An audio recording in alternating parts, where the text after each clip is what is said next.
All right, we're live. Hello, everybody. I see David's out there. DNR, hello. The reason I'm doing this stream, it's a day off of work. I took a day off to get some stuff done, some dump runs, things like that. I did a video before about getting some stickers together and things for the UK. All our buddies out there. So whoever saw that, email me Ken Small Engines, extra S on the end, at gmail.com. I'll send you my address if you have any stickers you want to send over there. I'll throw them in the box that I'm sending out next week, and Phil, who's Top Conqueror, has agreed to ship some things out. Now, one thing Rusty Rooster did was he actually sent me envelopes, stickers in them with the people's address on them in the UK that requested them. So all Phil really has to do is put a stamp on them and send them out. So that would probably be the preferred method. But if you just have stickers and you want to send them to me, that's fine too. Hello, Brandon, Jason, how are you? But another reason for this stream too, lately, I've been watching Tinman Saws. I don't know if you guys have ever seen his channel, but if you're into two strokes, especially chainsaws, or if you don't understand two strokes, visit Tin Man's channel. Good old boy, down home boy. He's got some great tutorials on two strokes. Um, Mowers and blowers outdone. Hello, how are you, Mark Wiley? How you doing? But anyway, on Tin Man Saw's channel, if you don't understand two-stroke theory, why things happen when they do, anything about two strokes, watch his videos, especially the ones on two-stroke theory. Great videos.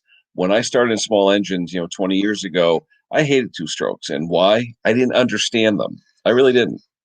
But over the years, working on them and studying up on the theory of it and all that, it came to me and it wasn't that difficult. But on Tin Man's videos, he's got such a down to earth style that anyone, I mean, a housewife could watch his video and understand two strokes.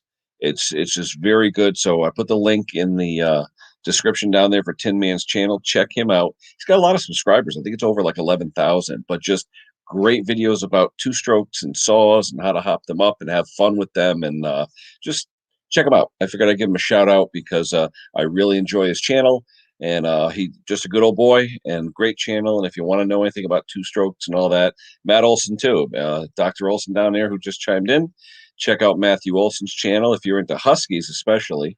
Matthew's got a great channel on Husqvarna chainsaws and doing all kinds of stuff with those. So, but I wanted to give a shout out to Tin Man. I know he only started a few years ago, but great channel, great information, especially on two-stroke theory. Those that want to know that are afraid of two strokes, check them out. A lot of great information.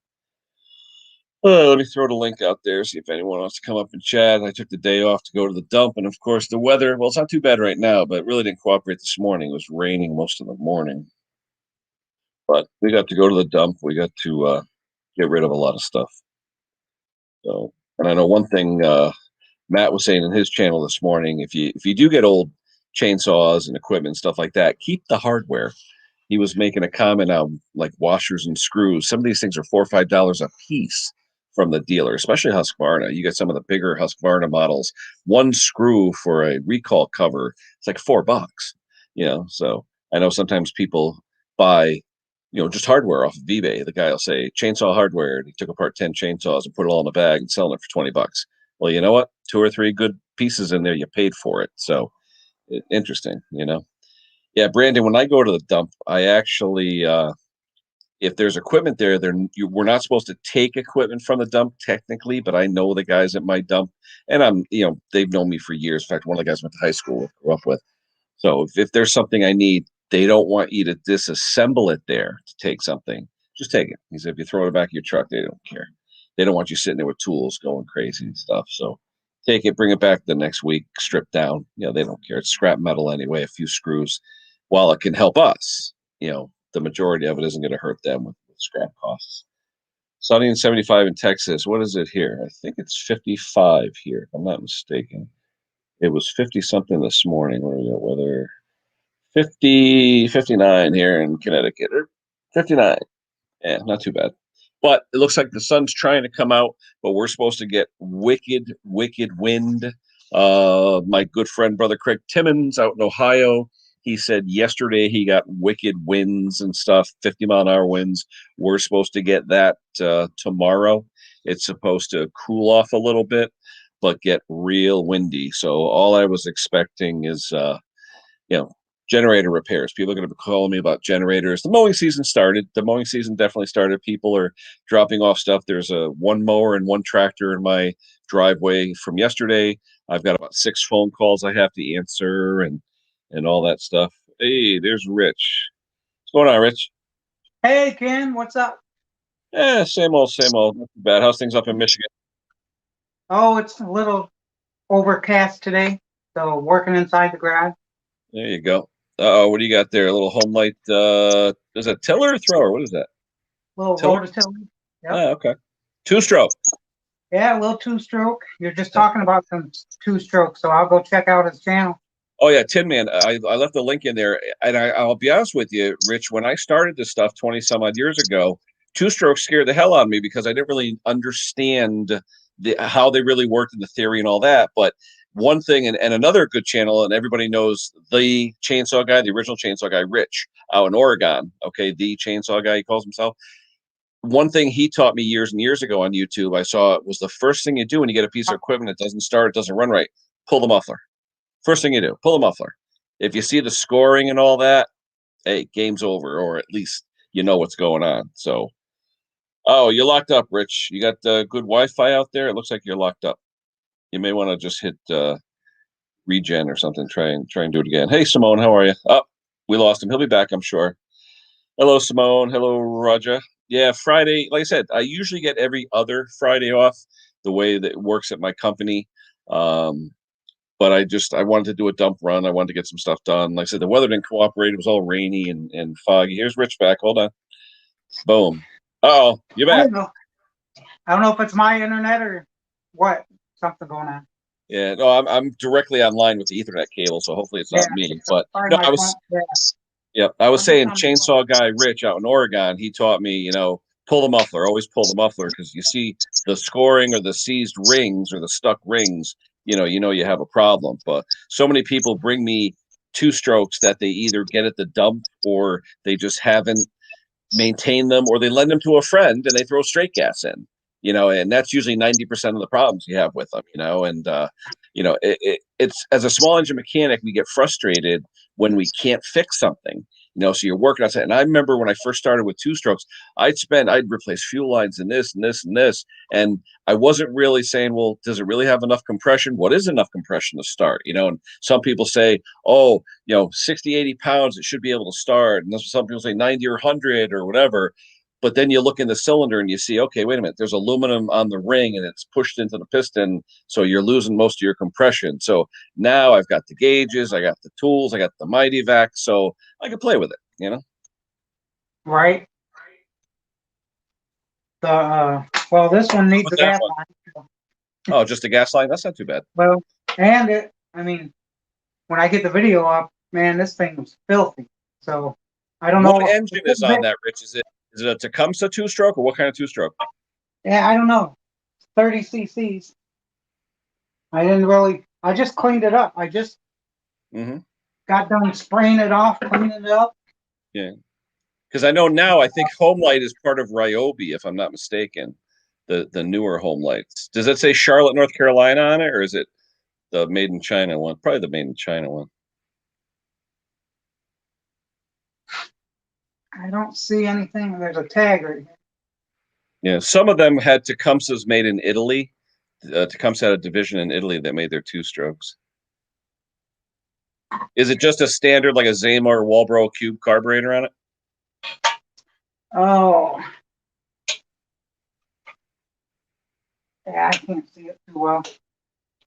I need more lighting in here. Yeah, it's a wall, bro.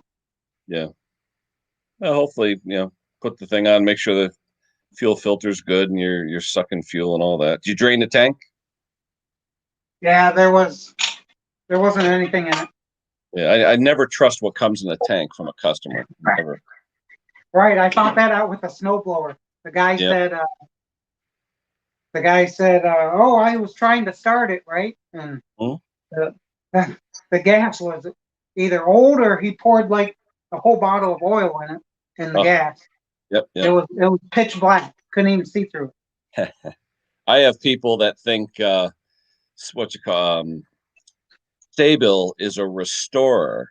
So if they put a half a bottle in a tank of 2-year-old fuel, it's going to make it magically start, and that's definitely not the case. Right. Oh, David, touch your nose, David. Let me make sure it's you. There you go. Hey, what's up, Dave? Not much. Hey, Dave. Hey.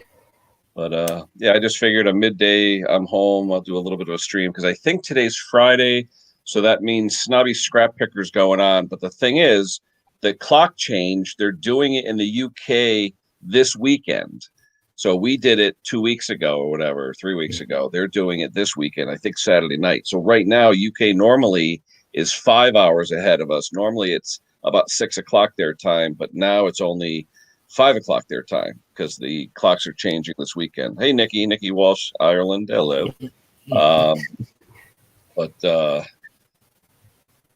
yeah, Snobby usually goes on, I think it's 7 p.m. So it'd be 2 p.m. our time, which means it'll be 3 p.m. today. That's why I'm going on now. I want to make sure. Sparky could tell me. He's on there now. Sparky, what is it? When's Snobby going on, Spark? Is he going on at, I think, another 2 hours, if I'm not mistaken? So we'll see. So what's going on with you, David? You keeping busy? I see you putting out some stuff. Yeah, pretty busy. Boy, I've had some doozies. Well, that's okay. We all get them. I was just lucky I could get to the dump today to drop off some stuff and don't make the driveway look like a dump. The neighbors get mad when you start hoarding stuff. Mm-hmm. So anyway, there's Conker. Hello, Phil. How are you, Phil? Phil, I got something for you. I picked up the other day. That was the video I did before. And like I said, anybody that saw the video and that wants to email me and send me some stickers or anything, whatever that you want to send over to the UK, as long as it's not, 10 pounds. I'm going to send a box to the UK next Friday. I went to the post office today just to confirm what and how much and what kind of box and all that. And I'm saying to myself today, I looked at everything I have and I really didn't have a ton of stuff. And I said, it'd be kind of foolish to spend $30 on shipping and you're only sending 7 or 8 things, So, Right. And I tell you, I've got a lot of response. A lot of people say they're going to send me some stuff. So hopefully this week I can get some stickers and other things and make up a decent package for Phil to do distribution over there. So Phil, thank you for that. I look forward to you guys over there getting your stickers and all that stuff. So I'm still waiting for mine. It's been a week, so we'll see what happens. So you guys got stickers, Rich or Dave? You guys got stickers yet? I got some being made. I just got to go pick them up. Cool. So. Yeah, and I got a little sample. I ordered just like 10 or 12 stickers just to see what they look like. Mm-hmm. So I haven't ordered a big order yet. Yeah, I was going to order 100, and the guy wanted like 75 cents a piece or something, and I was like, whatever. I mean, depending on if they're good quality and all that stuff, no big deal. But I still haven't seen them yet, so we'll see what happens. Hello, Tim. What's up, Tim Grescata-Palma? Hopefully it's good over in the UK. Let's see, 5:10. So Phil, what time, or Tim, what time is Snobby going on? I'm assuming he's going on at 7 o'clock your time, so another hour and 50 minutes or something. I just don't want to be on when he's on because he pretty much has the Friday night. And then who else? Pete C is going on at 7:45. All right. Tim, not yet. Tim, still waiting. It's okay. Like I said, Scotty Daniel's the only one in the UK, and I don't know how he did it, but I got a sticker from the UK in 3 days. 3 days? 3 days, yep. It literally was like, we talked, and it was like 3 days and 5 hours, and it's like I got the I couldn't believe it. The plane must have been leaving, and they tossed it on there. He was saying something about he's on the route to the airport or something, so after they pick it from him, it goes right there, so maybe. But I was just amazed. 7 o'clock UK time, so that's 3 o'clock our time. Okay, so I still got over an hour. Okay, good. I just want to make sure I wasn't impinging on Snobby's time. AJP, hello, Ash. How are you? Yes. The link back. There's a link if anyone else wants to come up. But Yeah, today was a dump run. The weather didn't really hold out. It was raining this morning. It's getting better now, but we're supposed to get torrential winds tomorrow. They're saying 50, 60 mile an hour winds. So all that means to me is power failures and generators to repair. Yeah. And chainsaws to fix to cut down the trees that fall. So Yeah. Boy. So aside from a fuel line, Rich, what do you think on that? Just put that in and see how she runs? Yeah, I started it, so it started on some fuel. Yeah, well, that's cool. So You got any run. more auctions this weekend? Not this weekend, nope. Unless I go to some estate sales. Oh, okay. You got a lot of those your way or what? All the time. See, I think, I don't know if we had a family of auctioneers, and like all the kids became auctioneers, and then some of their buddies that they went to high school with, they became auctioneers. So in our area, we got a good, I don't know, 15 or 20 auctioneers. So they always putting on something.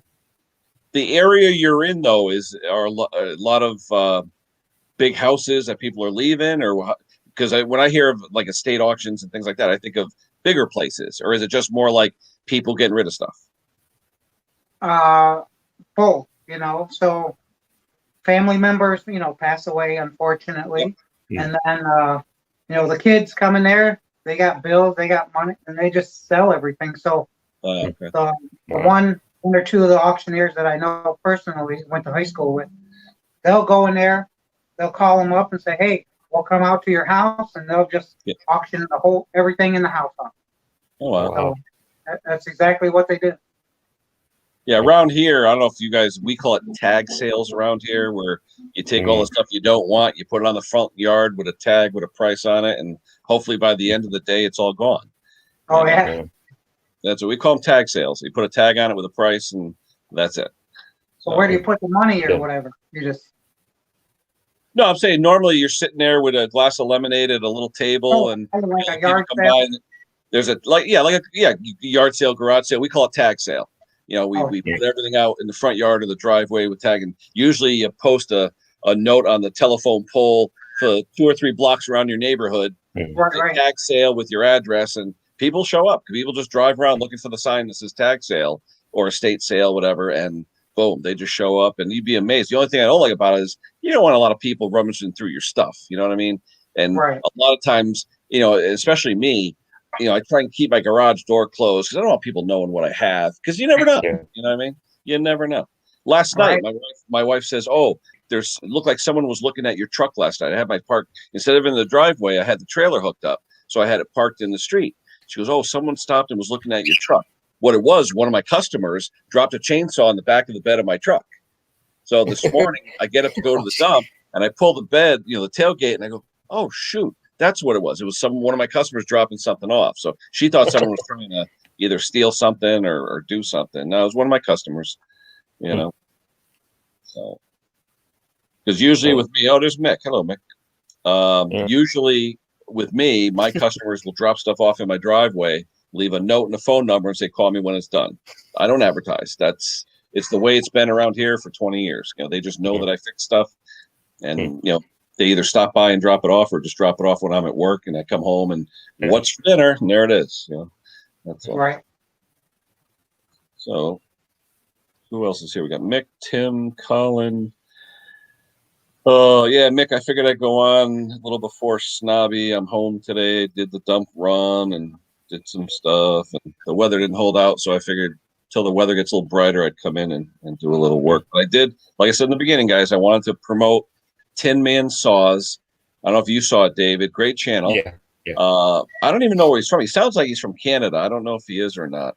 Either that or the Midwest. But great guy, great channel. If you want to learn about two-strokes saws, but two-strokes in general, phenomenal channel to learn about two-strokes. His tutorials with cutaways, just phenomenal. He's got a playlist that talks about two-stroke theory and what to look for when you're working on them. And I just wanted to give him a shout out because I think he's got a great channel. He went from like 800 or 900 subscribers 6 months ago, and he's like 11,000 right now. So he's doing really well. Yeah, I think he's subscribed to my channel.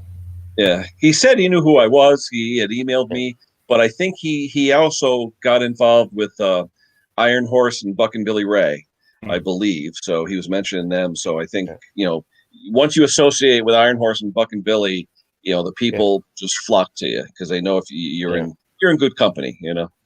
So well, anyway. So what are you working on, David? Anything? You said you had some interesting stuff. Yeah, I was waiting on 2 customers. One was supposed to bring me a tiller. She said it was running and it run in turtle, and when she put it into rabbit, it would just die. Mm-hmm. And unlike me, carburetor problems. But I couldn't really tell it for sure until I see it.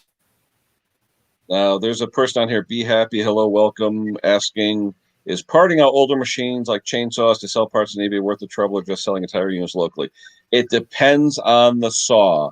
And I don't know if Matthew Olson is still here. He was chiming in before. Matt Olson, Dr. Matthew Olson, he's a dentist, but he's like a chainsaw guru when it comes to saws, especially Husqvarna saws. And he was just saying on one of his live streams today that a certain saw, say a Husqvarna 288 or 281 or even one of the older ones, just a screw on that to put the recoil in, they sell them for like $4. I mean, it's crazy the hardware costs on some of these things. So if you're willing and you have a model that say it doesn't run, it's missing parts, you can part it out. But what a lot of people do is they'll take the hardware off of a saw or 2 or 3, put it in a bag and sell it as a lot of Husqvarna 2 Series hardware. And people pay $30-$40 for the bag because they know they're going to find a plastic piece in there that's worth $20, screws that are worth $4 a piece. So it all depends on, do you have the time to take all that stuff apart, list it and all that? I don't. I mean, I'd rather sell something complete and running if I could, get my money and be done with it. But there are people out there like Henry Mowers and Blowers. He does the eBay thing all the time, and he'll talk about, I sold a shroud or I sold a flywheel. Like I said, I don't like going to the post office a lot, especially on the weekend because it's ridiculous. That's why I went today. There was nobody there on a Friday at 10 o'clock in the morning. But you go on a Saturday, oh my God, the line's out the door. And people, I don't know what they do, but it's not just here's my box, mail it. It's the 10-minute discussion. I don't have that kind of time, Yeah. So when it comes to it, if you can clean something up, get it running and sell it, or you can sell it as a parts saw or a parts whatever, know what you have to get for it. Say, for example, you pay $20 for it and you want to double your money. Okay. Put it for $40 firm or $50 at best offer, hoping you get 40. But the thing is, do you want to store it? Do you want to keep putting ads up? And do you want all these strangers coming to your house to look at it? A lot of people on here, Pate's, other people, nope, we're meeting at the shopping mall or we're meeting at the McDonald's parking lot because I don't want you to know where I live. I don't want you to know what I got. So there's a lot of stuff involved with selling stuff. There really is, Right. I usually meet uptown at like a gas station or something. Yep. If it's something that's small, if it's a riding or a zero turn, then I get, if they're going to have $2,000 for the zero turn, they're probably a little better. Oh, people. Definitely. Oh, yeah. Oh, absolutely. Yeah. If they can afford to spend some good money, you know what? I'll cut my grass for you, Yeah. Yep. Absolutely. Mick, the drive-through. I go to the same one all the time, usually once a week though, because with the diet, I only do that once a week. So, but yep. He's funny. He's a smart aleck. That's okay. We love Mick. But anyway, Mick, I actually picked up something for Riley yesterday based on what you were telling me, and hopefully it'll go out in that package, and hopefully he'll enjoy it. So we'll see. Yeah, you don't want to send your address. The thing is, it depends on what it is. If it's like Rich was saying, if it's a chainsaw or something you can throw in the back of your trunk or something, meet me at the local burger joint, and if you like it, give me the $20 or whatever. We're done.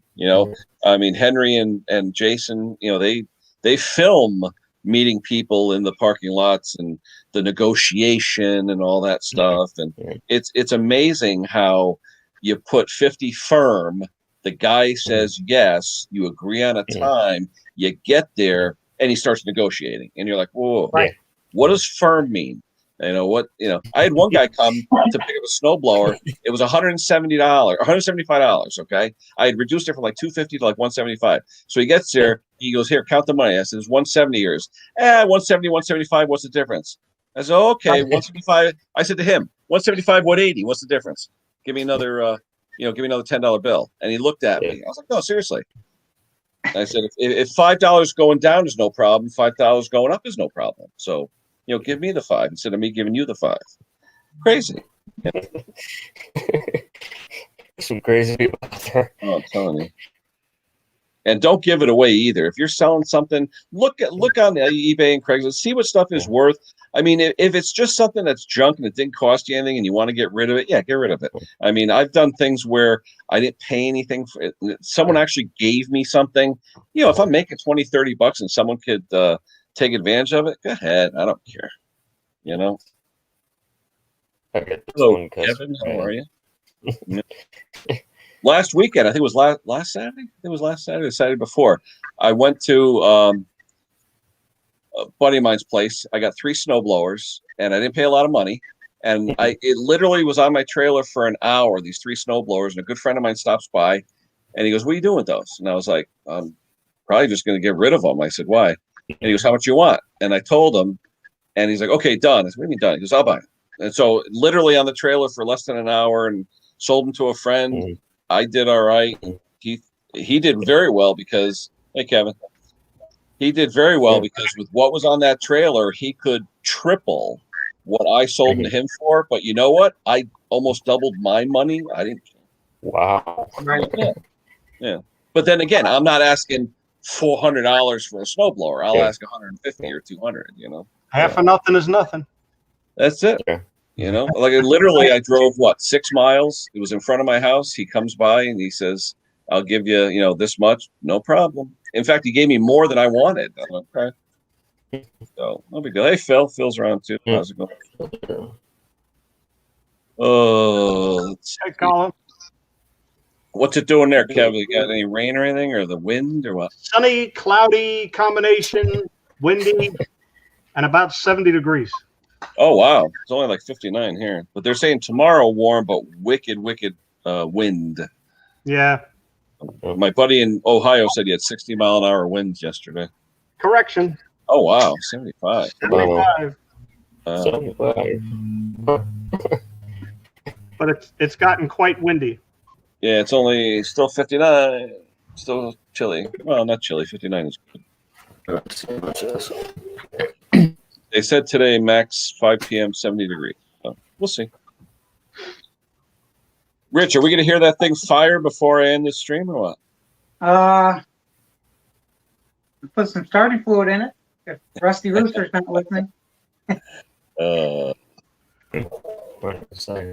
Oh, do you I got? gotta go. I don't have the right size gas on. Oh, okay. Now, do you prefer the factory stuff, or do you have Tygon, or what do you use? Tygon. Yeah, okay. I mean, Tygon's good. I like Tygon, but the only thing is it will get hard over time. People don't realize that. You look at Tygon after a few months, it gets kind of hard. Hey, Ken, did you ever get your stickers? Not yet. I'm still waiting. They don't like me. I don't know what it is. I saw your video earlier. I watched it. I put a comment in. Yeah, I saw that. Yep. No, like I said, I'm doing fine. I have no problem with that. I just didn't want to waste that kind of money shipping something out where it's like, that's it. I wanted to make sure I had, yeah. And like I said, Rusty Rooster did great where he literally sent me 8 or 10 envelopes pre-labeled with the UK addresses with the stickers already in them. I was like, wow, that makes it easy for Phil. Phil will just have to throw a stamp on it. That makes it easy for Phil. But if Phil has, if there are other people who want stickers in kind to Rusty Rooster, let's say there's 2 or 3 people that want Rusty Rooster and somebody else's and somebody else's. Yeah, that's true. Put them all in one envelope and ship them that way. Save him some postage. Okay. Yeah. Well, hey, always Scotch tape, right? So He can always he can open the envelope and put the other stickers in it, and then you're right. Though you're right. And ship it off. I'm hoping I'm going to be able to send him a plethora of stickers. So yeah. I mean, I'm still trying to come up with an idea for a sticker, but before I die. Mick, chilling with Riley boy. That's good. Hope all is well. Hope Mrs. P is good, Mick. I hope everything's back to semi-normal out there. But they're talking about our state April 1st. What is that, a week from today or a week from yesterday? Yeah. Going 16-year-old and above for the vaccines. Yeah. Wow. Be like the youngest in the country to do that. Now New Jersey and New York, they're talking about going down to like 25 or something. But yeah. I guess they're making a lot more of the stuff now where they're able to distribute it better and faster. Well, you know, as you see the numbers of people getting vaccines, you're hearing less and less about people that are catching. Yeah. But you know what's in the news now, Kevin? I heard this morning, which was not alarming, but a doctor went online saying, you got your 2 shots. How long before you need a booster? A year, exactly. 2 years. You know, people. It could be 2 years down the road or once a year. Exactly. So, but it's just this point in history. We got to live with it. That's all. Yeah. So, hey, Jason. Yeah, it's just I mean, I'm getting closer to that burial point, day in and day out. Just one day closer. How do you feel today after the shock, Kev? You feel okay? Fine. Yeah. I went to sleep. I went to bed at 10 o'clock last night, got up at 7 this morning. I don't even think I twitched at night. I woke up the same way I went to bed. And which one they give you, Pfizer? Yeah, Pfizer. Okay. That seems to be popular around here. Pfizer's like the main one around here. Yeah. Well, I have to go Monday for blood work so that my heart surgeon, her heart doctor, he hasn't done any surgery on me. So that he gets the blood work he needs to know where my cholesterol and everything is. And I was told, bring my COVID card with me because the white blood cell count could be elevated because of that. Okay. So this way, when they see the results, they don't say, oh, wait a minute, he's got something going on. Oh, I got you. Yep. Yeah, my wife and my oldest, they both teach, so they have both their shots, but my youngest and myself, we haven't gotten anything yet. So still there, Colin. Thanks. So yeah, just this morning a little soreness around the spot where they did the injection, and that's it. Yeah, Bill Clemens saying he's a little tired after his. Yeah, everybody's different. I mean, I know some people I know personally said the next day they couldn't even get out of bed; they were just exhausted. Yeah. But then after that, they were fine. So. Within 20 minutes, my wife broke out with hives, and her face turned flush, really red. So right back to the pharmacy where we had the shot done. So they gave her Benadryl. And she was fine after that. Yeah, be happy talking about the different variants. I know, ton. You never know. Hello, Allie. How are you? Yeah. Have you heard anything from K&D? What's up with K&D scrapping? Yeah, he's been on the quiet the last 3 days, I guess. I thought I saw him yesterday on someone's chat. Really? Yeah, somebody's. I thought. I'm just curious because Everyday Solar's commented on the videos I just put up today. And she says, have you heard anything from K&D? And I was like, So I messaged him, and I haven't heard back. Yeah, I could have sworn I saw him in some chat. But, interesting. Hey, so long as he's scrapping, doing his street scrapping, that's good. Oh, yeah. I did catch Solers yesterday when I was on the, checking where she got herself caught on her workbench. That was pretty interesting. Oh, yeah, with her feet up. She was bored. I figured if she's bored and she's got stuff in there to scrap, she's not a scrapper. I was still amazed though when she had that skid of stuff to scrap. I was like, "Wow!" Oh yeah. But interesting. You get a chance, take a look at the 2 videos I put up this morning. What were you scrapping, or were you doing? No, I went out and did a video with all the shit. Stuff. That's all right. I put not for kids, so we can say shit. In the other shed. Yeah, make even Matthew's shed look like a closet. There you go. Now, more importantly, when's the neighbor moving out? Not soon enough. They've got to wait until my son graduates high school, so it's got to be another 2 months, 2.5 months. If they actually sold the house already, I don't know. Yeah. Bill Clement, I got a cut over the weekend. My barber, who's originally from Italy, I actually got to go to his house because last time he came to my house because of COVID, he was all nervous. But it had been like 8 or 10 weeks. It was just after New Year's. It'd been a long time. So you get nervous, though. You go to the barber, and all of a sudden you feel like a little slip, and you're like, yeah, I guess the beard's coming off. So that's what happened. You know, I felt something, and I said, you know what? Yeah, we'll take the beard off. I don't want to have this like barber in nick. over a year. Usually, I'll be honest with you, it grows so fast, 5 weeks, and it's like it's time. Hey, hooked on classics. Yeah. So I don't know. We'll see. Well. I try to get a haircut. I just like the feel of a haircut. It feels good, you know. Yeah, your ears get cold, your back of your neck gets cold.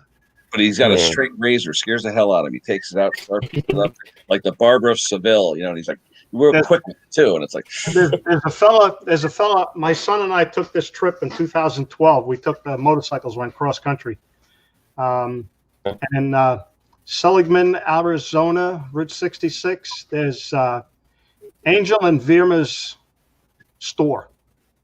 Angel Delgadillo. His parents are from Mexico. They came to the United States when he was 2. I think he's 95 now.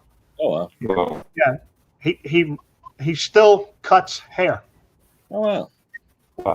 and people will pay him whatever he asks just to be able to take video while he's cutting their hair. No kidding. Yeah. Well, my guy will be 79 this year. He's been in the States for about 60 years probably. Yeah. And he worked in the place that I worked at. He was the maintenance crew, part of the maintenance guy. And then when they had layoffs years ago, he just started freelance cutting hair. And he was part of a couple of, not salons, but, you know, what I don't think you used to. Do you even use the term barbershop anymore? I don't know. Oh, yeah. Usually it's unisex or whatever. But, you know, he's in his late 70s now. So he does he works at a place. He actually works at a place. But I would rather be able to either go to his house or have him come here, let him get the money in the tip instead of paying someone for chair time, you know. Because I'll be honest, I don't know, except for female salon owners and barbers, I don't know how regular male barbers that charge $20 for a haircut make a living. I just don't know how they can do that. Yeah. With the cost of real estate and everything else and rent, I don't know how they can do that, you know. Yep. Well, hey, guys, don't laugh, but I'm actually a cosmetologist. Oh, no kidding. Yep. You work at it out of a place or just something you did on the side or? On the side. I used to a long time ago. Yeah, but Rich, you used to do a lot of things. I think you were on one day. I don't know if it was my chat, and you told me about 3 or 4 of the different businesses you used to run. I mean, you've been to a lot of different things. Oh yeah, a lot of ups, downs. Yeah, you're quite the entrepreneur, Rich. Right, entrepreneur. There you go. So I still carry a current license for my cosmetology. Yeah. But let me ask you a question. When you say cosmetology, that means you can professionally apply makeup? Is that what it is? No, it's a hairdresser. Oh. So there's a barber. You go to barber school. So cosmetologist is a hairdresser. Oh. A barber actually has a different license. Oh, okay. Yeah. Cool. Nice. I know the barbers around, or the cosmetologists, I guess, around here. I know friends of mine, personal good friends, that work in salons. They make ridiculous money. I mean, granted, my area, Fairfield County, Connecticut, it's a high ticket area. But there's ladies in there that drop $200-300 a shot just to get their whatever, and it's like, wow. Yeah. You know? Oh yeah. Crazy. Yep, you do some colors and cuts and stuff. Yep. Unreal. My wife, it's funny. Mrs. Pottymouth, she goes to a woman who is mostly older women. It's her mother's cosmetologist, whatever you want to call it. And I said to her, one day you're going to come home with blue hair. The blue silver. The blue silver hair. One day you're going to look like Maude from the Golden Girls, you know?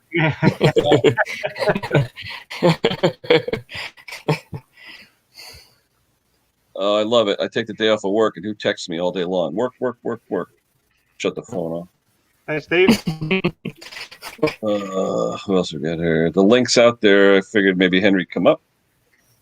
Who else is out there? Steve. Hello, Steve. Yeah. See, I'm on at a time when Steve's conscious. Usually I'm not on. Steve's usually in bed when I'm on. So we'll see. The link's out there. Anybody wants to come up. But like I said, at the beginning of this video, I was mentioning Tinman saws. I wanted to do a shout out because I really, really enjoy his channel. I was afraid of two strokes when I first started, didn't understand them. And I'll be honest, Tinman has a great tutorial series in his playlist on how two strokes work and how to time them and all that. And hey, I recommend it. I put the link in the description. It's a great great site. He's a good old boy. And I love his channel. Hey, Henry says he'll come up after the food bag is taken off his face. I was gonna say, well, it's 1:30. Lunch should be over, Henry. I was gonna say the what do they call that? The senior specials, aren't they about 11 a.m.? Henry's like me, you know. You eat every 3 hours. Oh, yeah, that's true. Oh, let's go. That's what the doctors tell you. Enough food to put in your palm of your hand 5 or 6 times a day, and he said that's how you do it. Just enough to keep your stomach from saying, "Hey, I'm hungry." Yeah. My problem is my wife with the sweets. I mean, we have a candy dish in the living room. We have cupboard with every type of cookie and chip and cracker, and oh my god! And I have the candy. Bottom drawer of the file cabinet, full of M&Ms and other things. It's amazing though. When I started my diet back in November, you look in our cupboard now, there's stuff in it like Rice Krispie treats and stuff like that. They've been sitting there since October. And I said I'm not going to eat it, and I haven't. You know, I've been good. I think Rich lost his internet. He's out in the shed. Yeah. But where is he at? Michigan. I think it's northern Michigan, if I'm not mistaken. Yep. But I tell you, he was on a few weeks ago. I was talking with him, and he's done a lot of different businesses and things. So he's back. Very entrepreneurial. I was trying to put the little where you put the logo at up there because I'm gonna run to the house for a minute. Are you on a phone, Rich? There it is. Oh yeah. He's got a cool. He looks yep. Oh, I like the sticker too. Yeah, he's got a cool sticker. It almost looks like an old radio show or something. Yeah. Yeah. And it's funny. A lot of people will email me and say, "What happened to Henry?"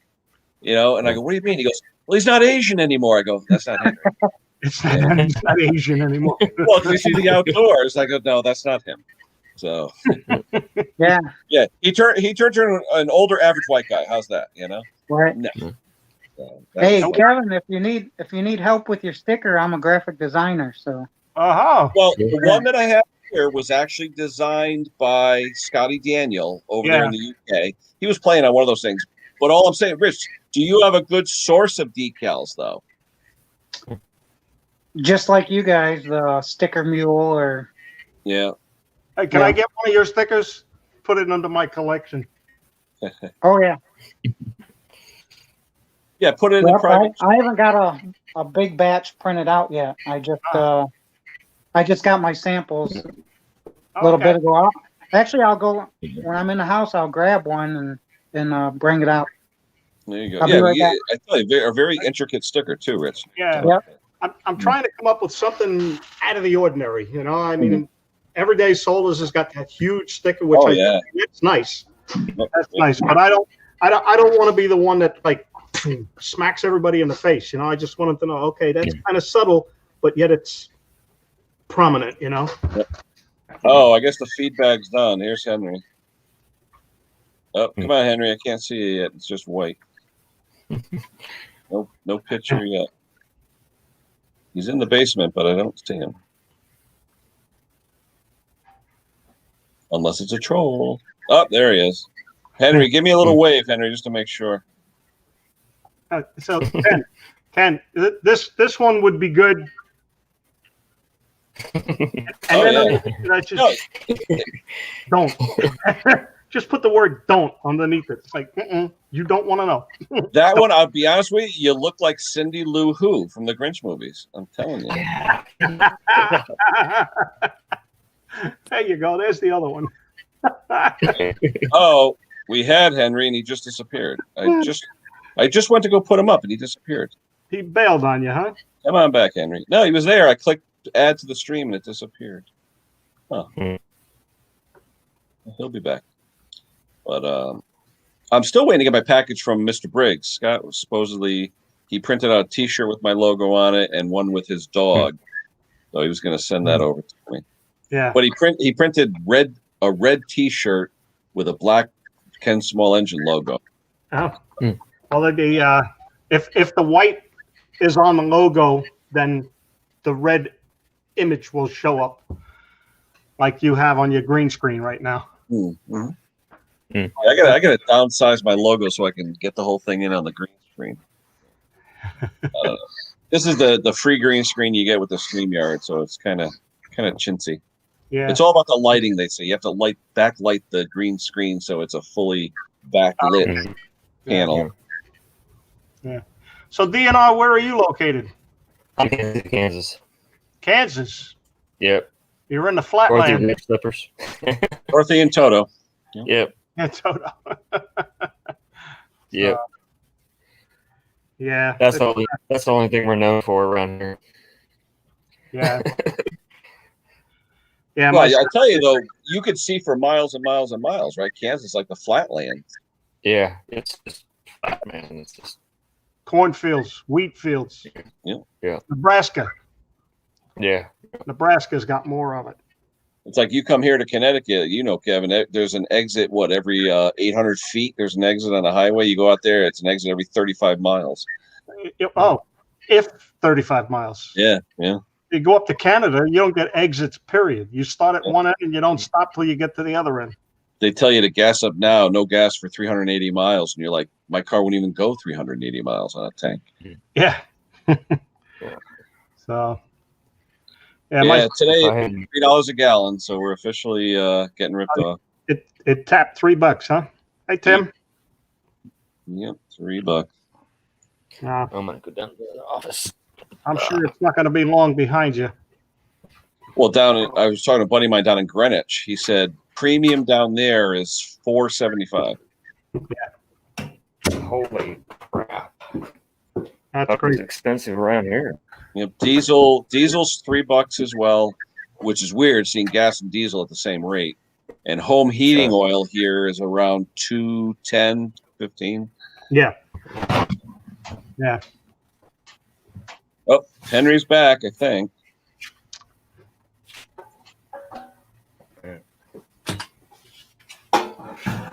You back, Henry? Henry? How are you? A little choppy, Henry. Yeah. There's Henry.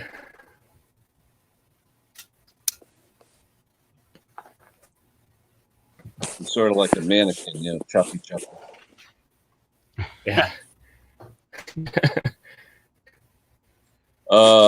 Yeah, I was hoping Steve would come up. I saw Steve Small Engine Saloon on there. Don't know what's going on, but oh, there you go. Now you're talking. Okay, because before I just saw the wasn't really doing anything. Back. Oh. Are you on Wi-Fi, Henry, or are you plugged in? Something's not right. Yeah. Huh.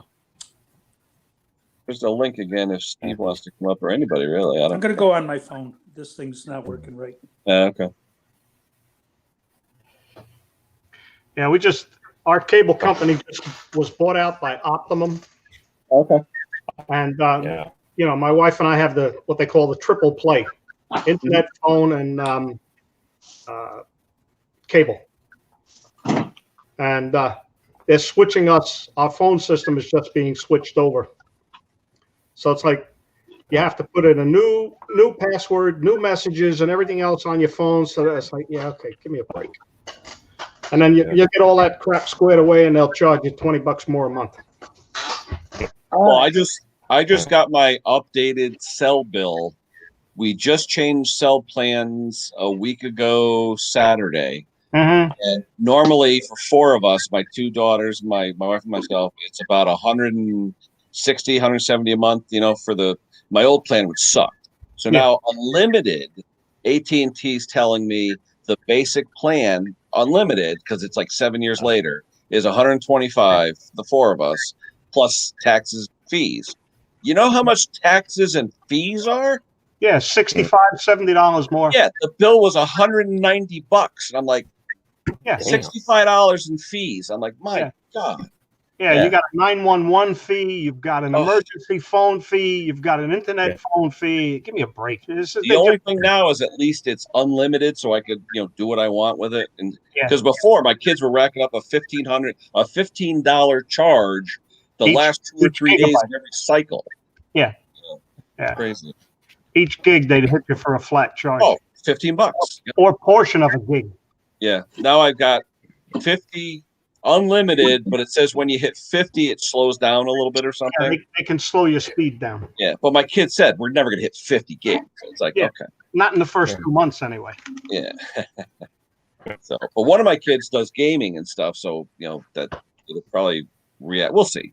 I like having the unlimited because now I'm not afraid to go on. Yeah. I always used to be like, I can't go on. It's going to cost me more money, and I'm like, wait a minute, I'm paying how much a month? Yeah. They got you. You're on AT&T.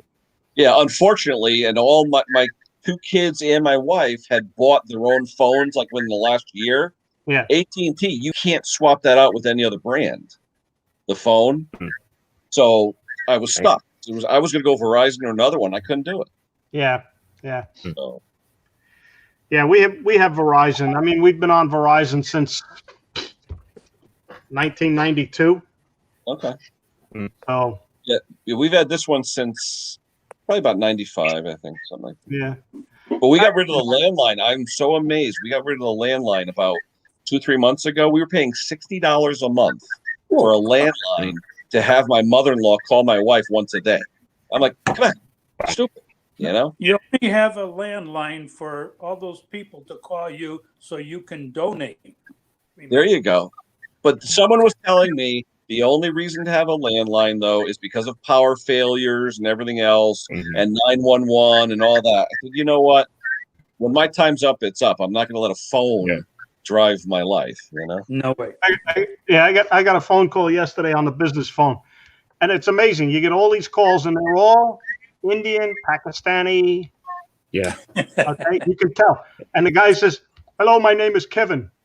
Yeah, and my name is Vinod Patel. Hey, I would always ask, where are you calling from? Because it's polite. You can say that. So where are you calling? And normally, like you said, Kevin, it was Bangladesh or wherever, I was like, okay. But I mean, every time I call a helpline somewhere for something, I ask, would you mind if I ask where you're located? Never, ever anywhere near the United States, Yeah. One time I called up, it was a girl in Calcutta. And she must have had 20 brothers and sisters, and they were all on their own lines with telephone service. It sounded like Grand Central Station. Yeah. They're in a boiler room. Oh my gosh. Yeah. Crazy. Yeah, and they probably make 3 cents for every phone call they make. Yeah, I believe it. They'll get paid by the call. No. And you keep them running long enough. I just like, I'm so glad you called. I haven't had the warranty on my car upgraded yet. Can you help me with that? That's the best stuff. I'm here for your phone, for your electric bill. No. You called me for my car.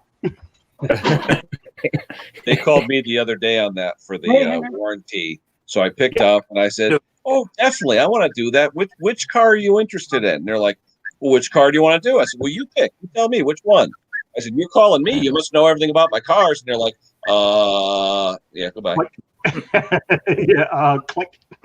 Yeah, I tell them about my GMC with the 450,000 miles. Oh, yeah, I'll take a warranty. Just tell them, it's going to need a transmission in about a month. How much I got to pay? Yeah.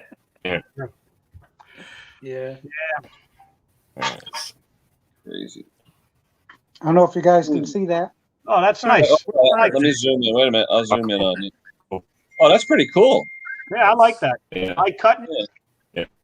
Yeah, they're going to be die cut. What do they charge for one of those, Rick, if I may ask?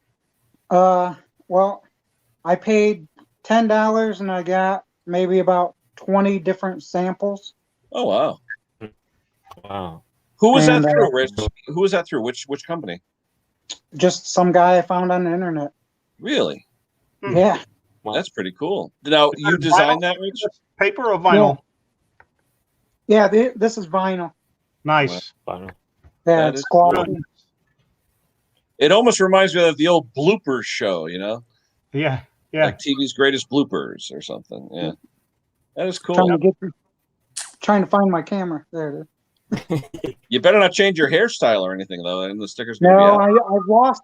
See, I drew that picture. Uh-huh. It was a few years ago, you know, when I had a little more hair. Yep. And I had the little goatee thing down there. Yep. So I should update the picture, but I like me with hair. Yeah, that is pretty cool. Yeah, I like that. Yeah, I do little caricatures like that. If you guys ever need anything. You do it with software, Rich? Yep, just Photoshop. Cool. I should do one with my wife. You're right. And make up a sticker, Mrs. Potty Mouth. Oh my God, you know how that would go over really well. Oh yeah, yeah. Make Mrs. Potty Mouth stickers and not even tell them, distribute them. Well, I was looking for some gas line. I couldn't find any. I'm gonna have to run up to I just go up to Napa and buy it. Yep. I know. I'm fortunate that I have a friend of mine who owns a hydraulic shop, so whatever I need, I just buy a roll. Right. Now, do you find that they're all different sizes though? What? Tygon has 6 different sizes. Right. You just buy a roll. I of buy a each one? 25-foot roll of each. That's all. Right. Because if you buy it in bulk like that, you can generally get it for 50 cents a foot. Right. So it's about $13 for 20, and 25 feet lasts a while, you know. Oh yeah. So, but the only thing I found too, though, is Husqvarna, the cheaper ones like the Poulon Husqvarnas. No Tygon fits enough to give you the tight OD on the hole that's in the tank. You have to buy the factory or drill it out for a Tygon hose so that you could use a Tygon hose. Huh. You know, that's what I've done that a lot of times where if I didn't have the Husqvarna hose, and it's not bad. I mean, you could get 6 feet of the Husky hose for like $4.50. So it's not really bad because you're charging the customer anyway.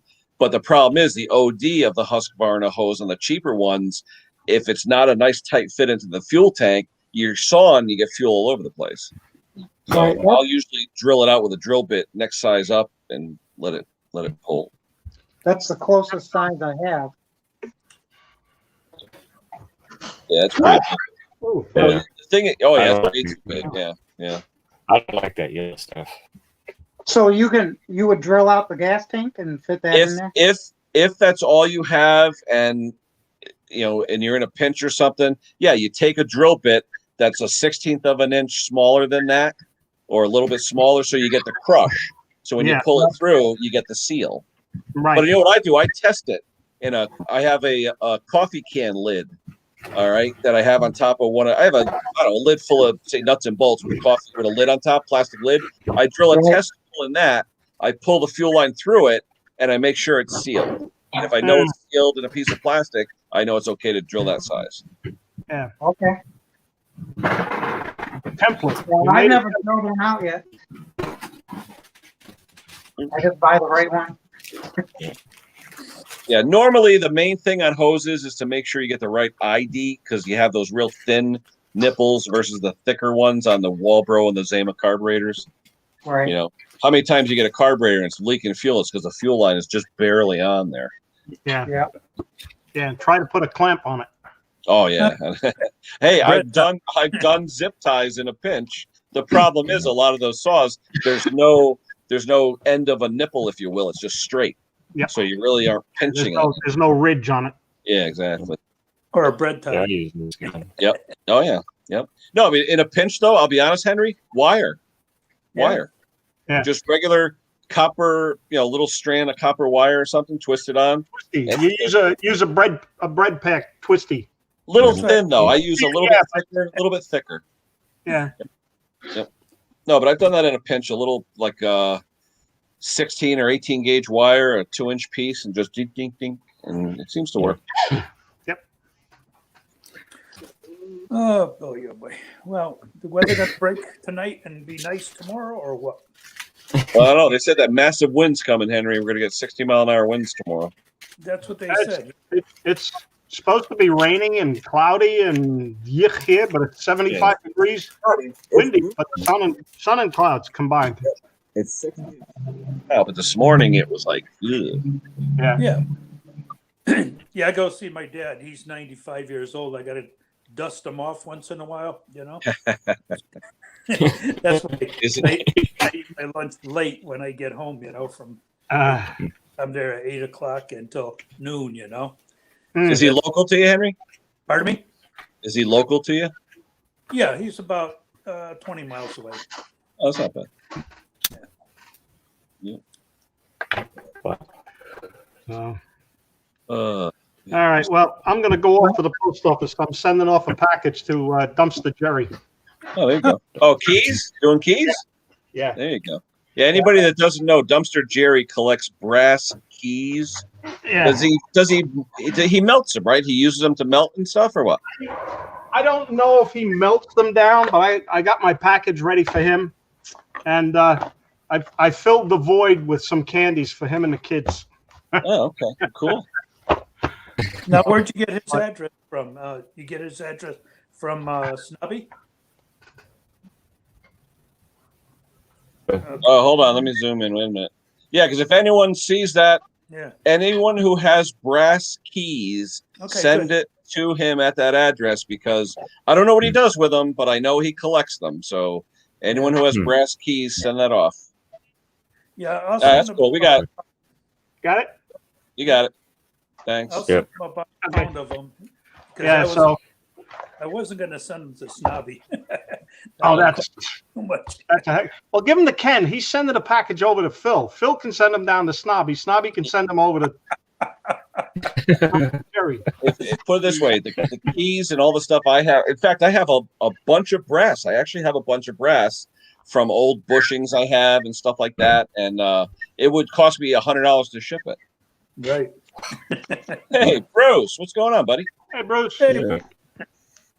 See, that's the only reason I come on this time of day, Bruce, is for you and Steve. That's it. Everybody else, you guys are the ones that are sleeping when I'm up. All right. I'm short. I'm out. I'm so excited. All right, Kevin. I'm out. Go get my back line. See you later. Well, I feel like a celebrity.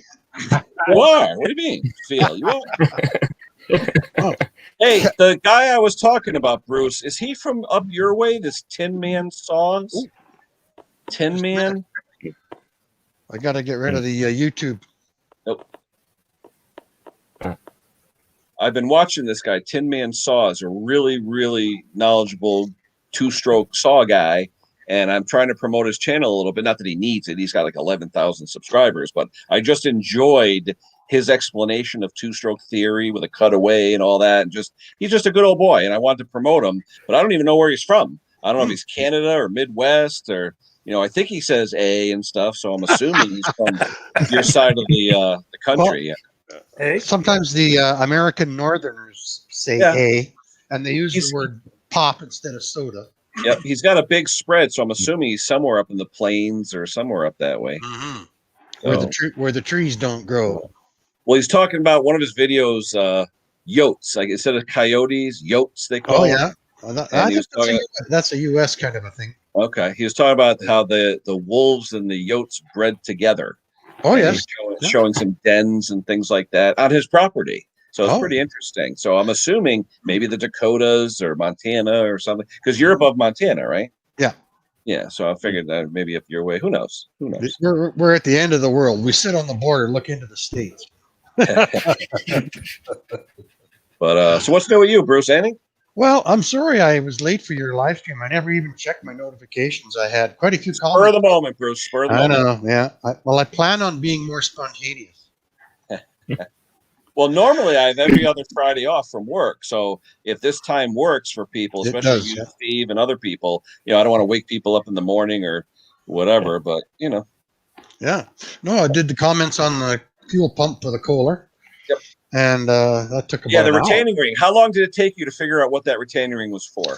Well, I looked at it, and I had an inkling from that a weird snap ring was coming because you mentioned it a month ago. Yep. And then when I got it in the mail, I thought, aha. So I didn't waste too much time. And then, like I said in the video, this guy, what a great YouTube name, ADD something, attention deficit disorder or something. Oh, okay. Yep. What a great name for a YouTube channel. Sure. Because we're all anybody who's into YouTube is a little bit ADD, I think. You got to look after details, right? Then when the details are done, you check the details, and then when the details are finished, you check the details. Absolutely. So what did you say, Bruce? You're going to actually put that up for sale or what? The Yeah. Well, you know what? I got a nice little email from Road King, and you know what he does?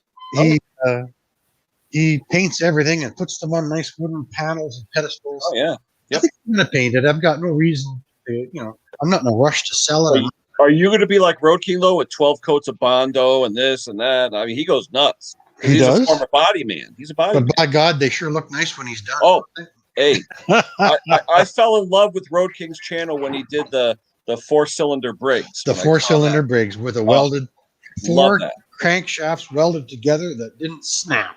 I just love the copper exhaust pipe. And it sounded like an old airplane engine. Oh yeah, it did. Yep, it's got that fan on the end of it. Yeah. I just couldn't believe he welded together 4 cast iron blocks. Yeah, I know, and the crankshaft. Yeah. Oh yeah, Mike did a nice job on that. Yep. Yeah. Smart. That's that. Okay, I go to part 6, part 7 on my videos. That was a 37 part or something like that. 37 parts. 37 part video. Like, wow. I look forward to that every week. Absolutely. Me too. Yeah. RK. His name, I call him RK, but his name is, let me a minute now. No, I forget. That's okay. Simone, take care. His name is Everett. Everett. Okay. Yeah. And you know what? He took those young boys under his wing, and now they're all men with kids and houses. Oh yeah. Yeah. You got Dirt Bike, Daddy Dirt Bike, Mike, all those guys. Yep. Good. In fact, I did see them once at a show in Pennsylvania because they're in Jersey, I believe, right across from PA. And I was at a show one time, and you couldn't get near them. They were mobbed. There was a crowd around them because they had their normal display they take with them when they go in shows. And I figured I was going to introduce myself, and because I've contributed and stuff before. And I said, me too. I waited 20 minutes. I couldn't get near them. Did they have the 4-cylinder Briggs? They had the 4-cylinder, a couple other things, and I was going down to Rough and Tumble in Kinzer. The engine show down there in Kinzer, PA, and they frequent that area too. And I saw online that they were going to be at a local show down there, and they're only a few hours from me. They're not that far away. I said, "Oh, let me take a ride." So I took a ride, and I'm there with a buddy of mine. We're walking around, and all of a sudden I see a big crowd, and I go, "Yeah, watch it be Road King." It was Road King. Not a big display, but Mike had a big generator or something, and Dirt Bike, Daddy Dirt Bike. I mean, it was like the whole crew was there, and popular, really, really popular. He still shoots everything with spray bombs, though. He doesn't use But his body work, though, I mean, he goes nuts with the one little dent in a gas can. Oh, yeah, he'll respray it. Yeah, he'll have to body work and respray it. Yep. Mm-hmm. But and then with me, I've got 3 new, my tools that don't need fuel, the axes that just shine like chrome. Yeah, I'm doing 3 more of those too. I haven't got them edited up yet. But I haven't got them on the handles. Mm-hmm. So that's coming. So yeah, I've been, and then Steve-O comes over every Wednesday night now for happy hour, and that's fun, And what's the weather doing now, Bruce? You got grass yet, or you still got some snow? No, it snowed this morning. Oh really? Oh wow. Just a skiff. Yeah, and then we're going to get another 4 centimeters, which is on Sunday night. 1.2 inches.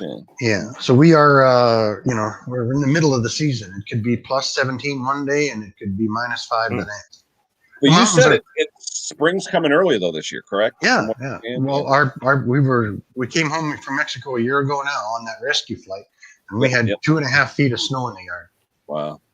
I just noticed today the crocuses are coming up. I noticed my purple crocuses. That's how I know it's official. That and the daffodils. When I see them coming up, I know it's spring. Yeah, we're not there yet, but the trees are starting to get that velvet on them. When they're coming to life, and then of course the maple trees in the east are starting to flow. So yeah, it's happening. And my lawnmower detective in there. I was going to do a video the other day for him, and I was going to have. He wants to do that donut time thing, so I had a bunch of $100 bills. Don't ask me why. But I was going to say dough and then have some like peanuts. And I was going to do something like that. I think he wants a real donut. So I don't eat donuts anymore because of my diet. So I'm going to have to splurge one day. And you probably sold something. That's why you got a few $100 bills. No, it literally, a customer, I've had his equipment for 4 months. He finally came and got it, and he literally owed me almost $800. So, and that includes the part, like expensive parts and stuff like that. Half of it was just, parts, but it was just, I'm saying to myself, what am I, a bank? And so I don't know, Dave, when you do that with your customers, from now on, I think part money up front, because I'm not Ken's, savings and loan, Right. I just had an interesting one. We have Princess Auto here, which is like your Harbor Freight, right? Yep. Because some of you guys might know about our Princess Auto. Good stuff. Anyway, I know old Harry down there, and the lady came in there, and her chainsaw wouldn't start. So Harry changed the spark plug. And it was all red, had red dust on it. They do service there, though, at yours? No, well, the employees are nice, eh? So, yeah, no problem. Anyway, he said, no, you got to go. You got to go wouldn't down even to. touch it, yeah. We can't help you. I've done as much as I can do. Go down to Bruce's. Here's his address. Yeah, Here's his okay. name. I've known Harry for years. She brings her chainsaw in, and she has a rural property. She's a nurse in the big city, and then she has a rural property she spends her love time at. She loves it, eh? She brings in this Champion chainsaw, which are pretty good saw for a Chinese saw, but still, right? And I work on this thing for 2 days, got 5 hours into it, and it'll run differently hot than cold. One of those things, right? And I finally phoned her up, and she was just on her way in too to pick it up, because I could. And I said, "Is there any possibility that one of your kids or something ran this thing without oil?" Because I checked the piston, and it was just darkish. It wasn't scored. Yeah. Yep. It wasn't scored, but it just had a tint of color. Yeah. So she phones her son, and her son ratted out on his brother. So I got it running, and I said, if you can get one of your kids to start this, go use it for 2 hours, because it might reseat. It might reseat. Yeah. And the more I fiddled with it, the better it got. Yeah. But man, now, so did you pull the muffler on it just to see? Yeah. So then she looks after this 85-year-old guy that I think her property is on or near, or she bought from or something. Yep. She drives his truck, but she helps him, and he lets her do stuff. It's kind of one of those nice relationships, right? Yeah. And so she brought him in with a Homelite 36. It's a fairly small one. They call it a carving saw. It has a 16-inch bar on it. Yeah. Now it's old, right? But geez, compared to the quality, right? Like I just I blew the dust off it, took the spark plug out, squirted a little fuel, right? I mean, it hasn't started in 15 years. And that's the saw for her. It's a little smaller in size, 37 cc instead of 40 or 50. And she can put her foot on it and pull on it and make it go and cut a tree that is in the way. So I'm going to try and get that one going for her. Yeah. Trouble is, now I only charged her $40 for the first one because I felt kind of bad. And now, what do I do? Charge her 150 on the 5 hours, Bruce. What are you going to charge, right? Right. Well, and this is the truth. In my channel, the machines are the avenue to the YouTube channel. Yeah. Like, you understand, right? I don't make much on the machines, but the YouTube's a regular income. Yeah. Oops, not supposed to talk like that. No, but this weekend I have to sign up for, what is it, getting paid or whatever? AdSense, I haven't done that yet. I got to do it. Well, you got to do it, man, because right away it's a couple of $100 a month. Get out. Canadian. That'd be 45 US. Your channel, not my channel. Well, no. I'll get about 35 cents. US. It's weird, right? Right now the Canadian dollar is at 80 cents. But if you actually do the true conversion, it's not $1.20, it's $1.31. Because you invert it. You invert it. You don't just add the flop. You don't flop the 20% on the other side. So $1.31 for every American dollar to a Canadian dollar. Yeah, I get an email from them like every month saying, "How come you haven't signed up for?" We're here. We're here ready to give you some money. I know, but you know what? I mean, here in Canada, you can get to a point, and I'm close. Yep. Where your income starts to gnaw away at your OAS and stuff like that, right? If you make too much money, they claw back the OAS. Yep. The old age security, or what do you guys call it? Social Security. Social Security, yeah, we call it OAS. We call it social insecurity, but same difference. Yeah, well, yeah. But if you make more than X amount of dollars a year, they'll claw back the OAS. And I'm not there yet, but I'm looking over at the horizon at that coming. So, but what I haven't deducted anything. I haven't deducted my parts. I haven't deducted anything for the heat on the garage or my, But are you an actual LLC, LLC, Bruce, or what? Are you an actual LLC or something when you? No, I'm just strictly self-employed. But I've never deducted anything. I just claim the income and that's it. So I really could probably shave off. Oh, absolutely. $300 a month on costs. The first thing is get a great tax accountant. If you have a good tax accountant, boy, they'll. Well, I don't mind it being legit. I like nice roads. My daughter is handicapped. She's a beneficiary of the tax dollar. All that stuff. Right? So, but I'm at that spot. 37,000 subscribers, and 17 million views. I'm there. And I never pushed it. It just grew organically. Yeah. Oh, yeah, absolutely. Well, like I said, people, someone emailed me the other day and said, I enjoy watching you and your friends, not as much as I don't care about how to fix stuff, but more of the social aspect, especially with the COVID. It's almost like a soap opera for people. They'll turn on, what's Bruce doing today? What's Steve doing today? It's just, they like the personality. So whatever. Yeah. Yeah. Wondering what's going to happen after everybody gets back to work. No, really. I think plateau off. YouTube has benefited so much from COVID. It really has. Any of these Zoom and StreamYard and all these places. Yeah. Right now, I've been thinking about doing the video. I know everybody's been latching onto StreamYard because Mick's been pushing StreamYard hard. It's easy. I mean, that's the only reason. Zoom. Now we Zoom on a call every Sunday night with friends from Mexico, and that's nice because we haven't seen them for a year and a half. Do you have to pay for that, Bruce? How does that work? I think she gets so many minutes free, and then it starts to chalk up after an hour. Okay. Because everybody I know is with Zoom says after a while it gets kind of pricey. Mm-hmm. But what is pricey, right? I just fixed this lady's chainsaw. She gave me $40, and I probably cost me $60 if you add my time. No, $100 if you add my time.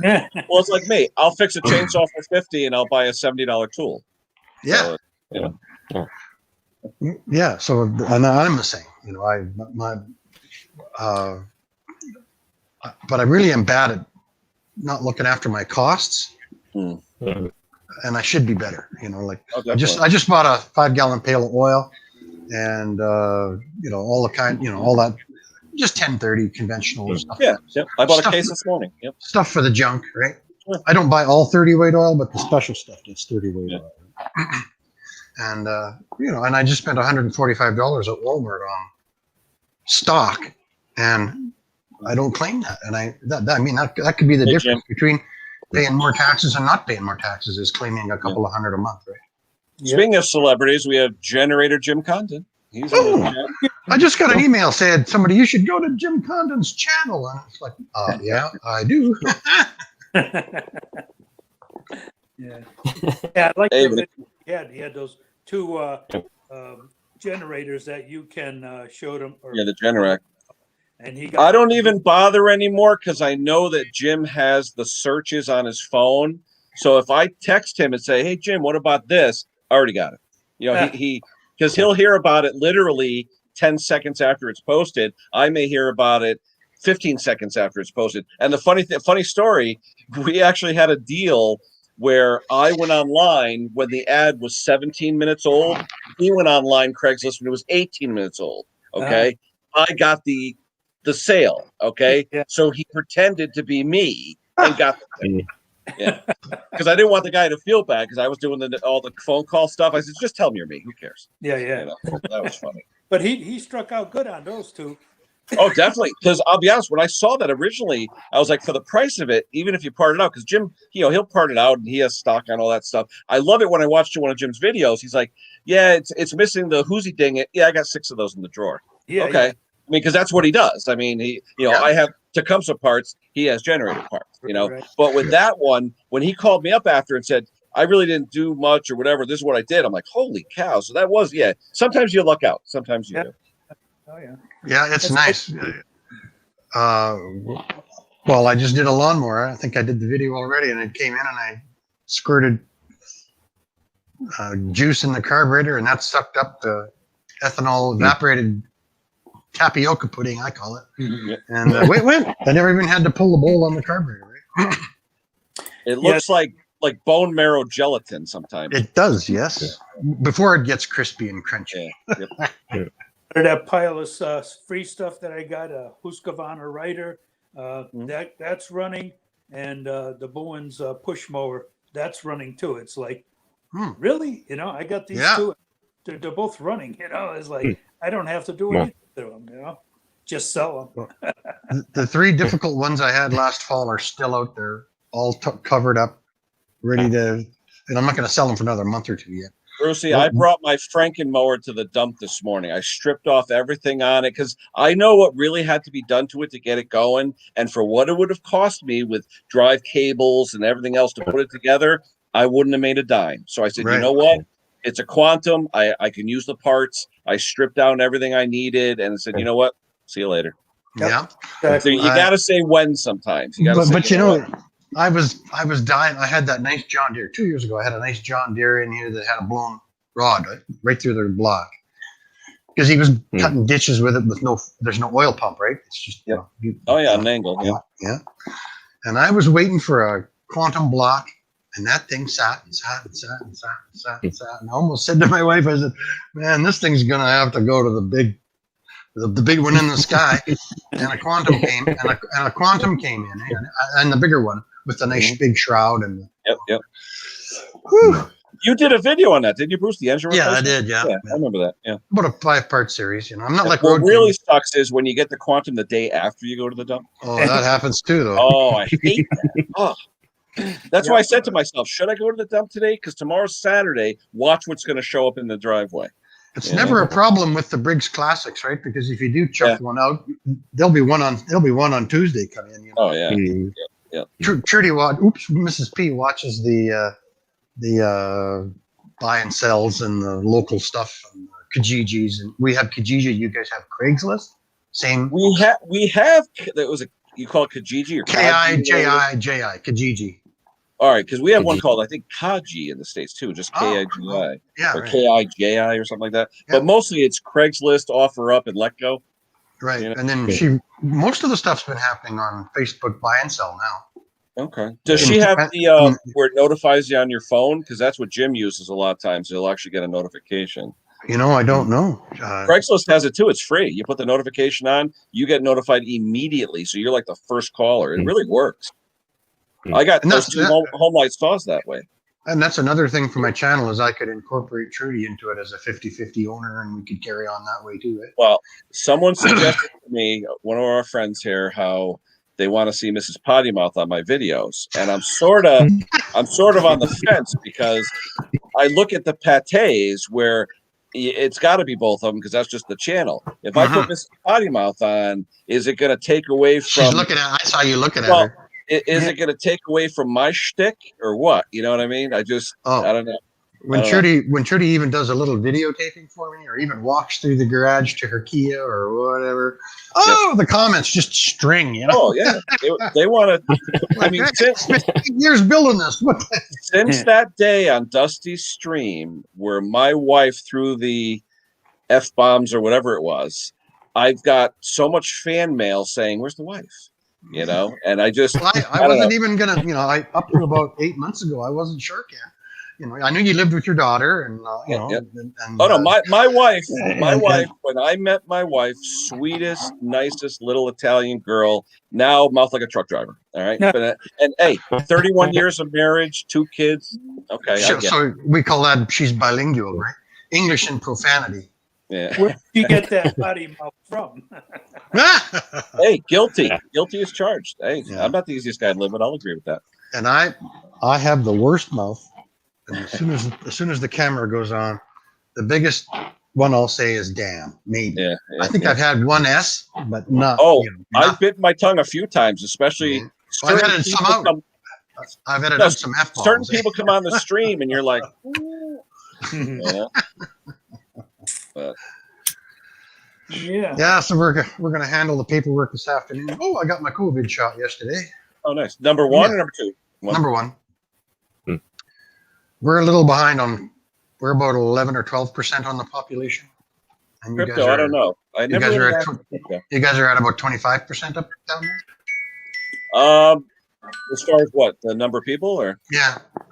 My state is pretty good. Connecticut's one of the top right now, and they're dropping the age requirement in a week from now to 16 to be able to get shots. Yeah, it's crazy. Well, they dropped it to. I got under on age because I'm not 65 yet, but they used 1956 as the year. Okay. So I got in 3 months early. Yeah, it was 45 here. It was actually 45, and now the governor said yesterday they're going to drop it to 16 because what they found is as it's going along now, it's an inverse curve where now the amount of available shots are going up, and the amount of people that want them is going down. So it's sort of like one of these curves where we're at the middle right now. So it's going to be a declining interest because a lot of people they're saying do not want them. And especially the younger people, they're invincible. I know, and they think that Bill Gates is planting a microchip in your brain. So I don't know. We'll see. I remember polio. FDR. Yeah. Oh yeah. Oh, new speakers? No, that's going to be the Wi-Fi, the bridge system. Oh, good for you. Instead of doing the cable to the garage. What is that? Something you got like via Sparky or what? No, it came in on my Amazon account. Oh, okay. So cool. It's like $50, What do you just plug it in and it goes all over the place or something? From the house, the one you put one at the house and one at the shed. And okay. Hey, speaking of the devil. It'll be the internet over to you. Good. How are you, Jim? Good, thanks. How you doing, Jim? Good to see you. Good to see you. Mm. Hey, Bruce. What's new in the generator shop? Anything, Jim? I got a few things that I just wrapped up, so those will be coming out soon. But I don't have anything at the moment. Yeah, me too. So, are you in a wintry area, or are you Mason-Dixon line? I am actually fairly close to Ken, so it's warm. The daffodils are starting to show, so it's getting nice out. Yeah, I'm in Connecticut. He's in New York, so we're sort of kissing cousins over there. That's right, because I think you've interfaced with the Patés, eh? I haven't been James there. has. They're literally 12 miles across Long Island Sound. Yeah, well, that's like 500 miles. Or 100 miles if I go this way. Yeah, right. Yeah. So, but it's funny with Jim and I because we're literally, I think it was Jim, about 40 miles. Is it that long? Is it that much? Maybe 40 miles. Yeah, at most. I think it's about 40 minutes, probably even. Yeah, it's 40, so maybe 30 miles or something like that.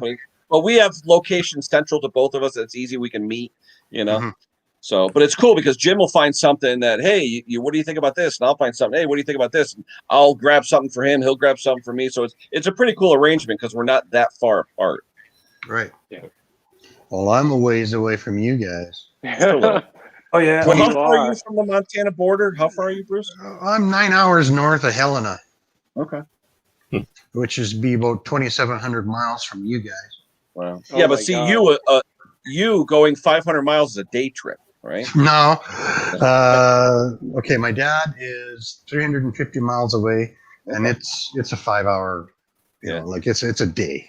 And Trudy's or Mrs. P's mom too. They're both different directions, and the towns here are all 30 miles apart because that's where the trains had to refuel and rewater back in the 1800s, and they built a town, and then another one 30 miles away, and another one 30 miles away. Oh, that's cool. So you drive down the highway, and there's a town of more than 500 people every 30 miles. That's from the trains. That's from the trains. Nice. Montana's the same. So yeah. Sorry, I'll be right back. That's okay. No, I was just going to ask Jim if he ever got any kind of stickers or anything because I know a lot. He's got a lot of followers. Yeah. Detective's gone. Later, detective. I'm working on stickers. I tell you, you should be like Henry, where he's got some really cool the red white. I mean, not because you're Canada, not red white and blue, but something like that with the the reflective he sold. He makes some good money off those too.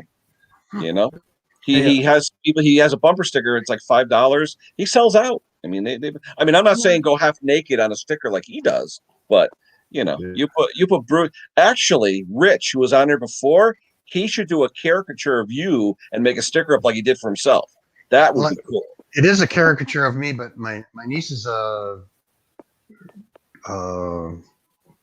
I don't know, some kind of a visual expert. She works in an advertising company. She's made a picture of me. I just haven't got the final one picked. She gave me a choice of 5. Yeah, that'd be cool. I mean, it's a caricature of me in my blue coat and my little hat. Yeah. No, that would be cool. Yeah, I know, like Bruce the Scientist. Well, I wear that crazy blue coat. Yep. And my Mexican hat. So she's good. She's doing that. Cool. But it's stuck in limbo right now because she's got a little health trouble. So she's just. Jim, we're saying you need stickers, Jim. I need a lot of things. I've been so focused on just getting, things. Well, I want to say fixed, but it's like my day is crazy. My day job, the kids. Yep. Oh, you have a day job? You still have a day job? Yeah. See, if it's behind me, you can see the computer right there. Yeah. And editing. Every time I see Jim, Bruce, just FYI, when I see Jim, it's between meetings. So we'll say, "Oh, meet me at CVS." Yeah, I got a meeting from 1 to 1:30. Meet me, and then he's usually got an hour here and there. He's a very busy guy. Do you guys use Google? What do you use to talk to video? We just text. Oh, because Google has a pretty good little camera setup, and so does Facebook. Facebook, you can meet by video, and it's free, and away you go. So. Yeah, sometimes you don't want to look at the other person you're talking to. I know. I just was in my house coat, man. It was only noon here, and I saw, Ken's up. He says, "You better change your house." My kid corrected me. My kid says, "Dad, we bought all of our phones unlocked, so if you want to switch phone plans, it doesn't matter." I was told if you had an AT&T phone, you had to stay AT&T. I don't know. I'm stupid. No, you can get them unlocked, yeah. But that used to be a big problem years ago. Yeah, it was. A lot of them. The law. It was too much of a monopoly for the big boys, so they had to make it so that you could unlock a phone and go anywhere. Yeah, my kid just said I screwed myself because I bought directly from AT&T. Why didn't you tell me that? But even if you did, when your contract's up, you might be able to call them and get your phone unlocked. Oh, they'll do a lot to keep you. That's true. Yeah. I'm 34 years at the phone company. Yeah, that's true. So my phone, I only have text and data, unless I'm Wi-Fi in the house. But my wife has data. I'm sorry. I'm text and phone only. It's cheap. Oh, really? I got unlimited for all 4 of the phones. $12 a month or something. And then my wife has the data on her. I hated paying the extra $15 a day for the last 3 days of the month every month. So I said, you know what? Just go with the unlimited. So whatever. But then, like I said before, the taxes, oh my God, $125 for the plan, $65 for taxes. Like that's a 50% tax. I mean, what is this? And I looked at it. There's like 17 taxes. Who are these people? It's like buying fuel. Oh but they're heavily by both governments, right? Like, I mean, the Canadian government really pushes hard the taxes on the communications because they can. In Connecticut, we've got the most. I take the view of the company because I was there for 34 years. But it's like building highways and roads now. Like 5G is going to be the modern railroad. Yeah, but isn't that a lot of hype though, Bruce? Right now. Yeah. Well, gosh. I mean, is 4G even perfected? Because all I kept hearing was 4G stinks. They never got it right. This and that. 3G is better. And now I'm hearing 5G. Well, does that mean 4G never really made it, or is 5G fixed 4G? I mean, come on. I think 5G is fixed 4G. I don't know enough about the way they overlap their frequencies and their usages and their. Because Mick was saying they were working on 5G in his area when he had all those problems, and they reverted back to 3G, and it was better. So I'm like, what's what? But he's working out of his shed from the house. Now, if I was him, I'd do what Henry's doing and get 2 boosters and just run off the house modem that's down by the panel. Yeah, that's what I would do. And that's but I have a 6-pair cable to the garage, so I just use 2 of the Category 3 pairs and I cheat, and I don't. It's not Cat 5, it's Cat 3, and I use those to run the internet. 80 Now feet network. Yeah, they got Cat 7 now. Do they? I didn't even know that. Yeah. Yeah, we ran Cat 6 at our place. I didn't know there was 7 yet. I mean, Cat 6 and Cat 5 are essentially identical. Say, Jim, you know about that, right? Isn't that your bag? Isn't that somewhat what you do?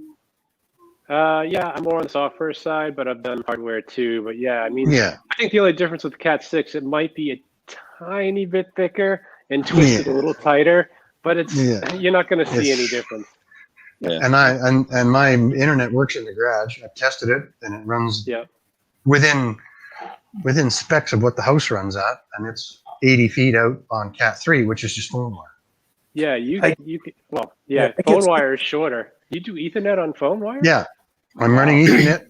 Well, that's what I did, right? So, when we did temporary testing stations, sometimes at work we would run an 80-foot line of just flat eight wire ribbon with an RJ45 on each end.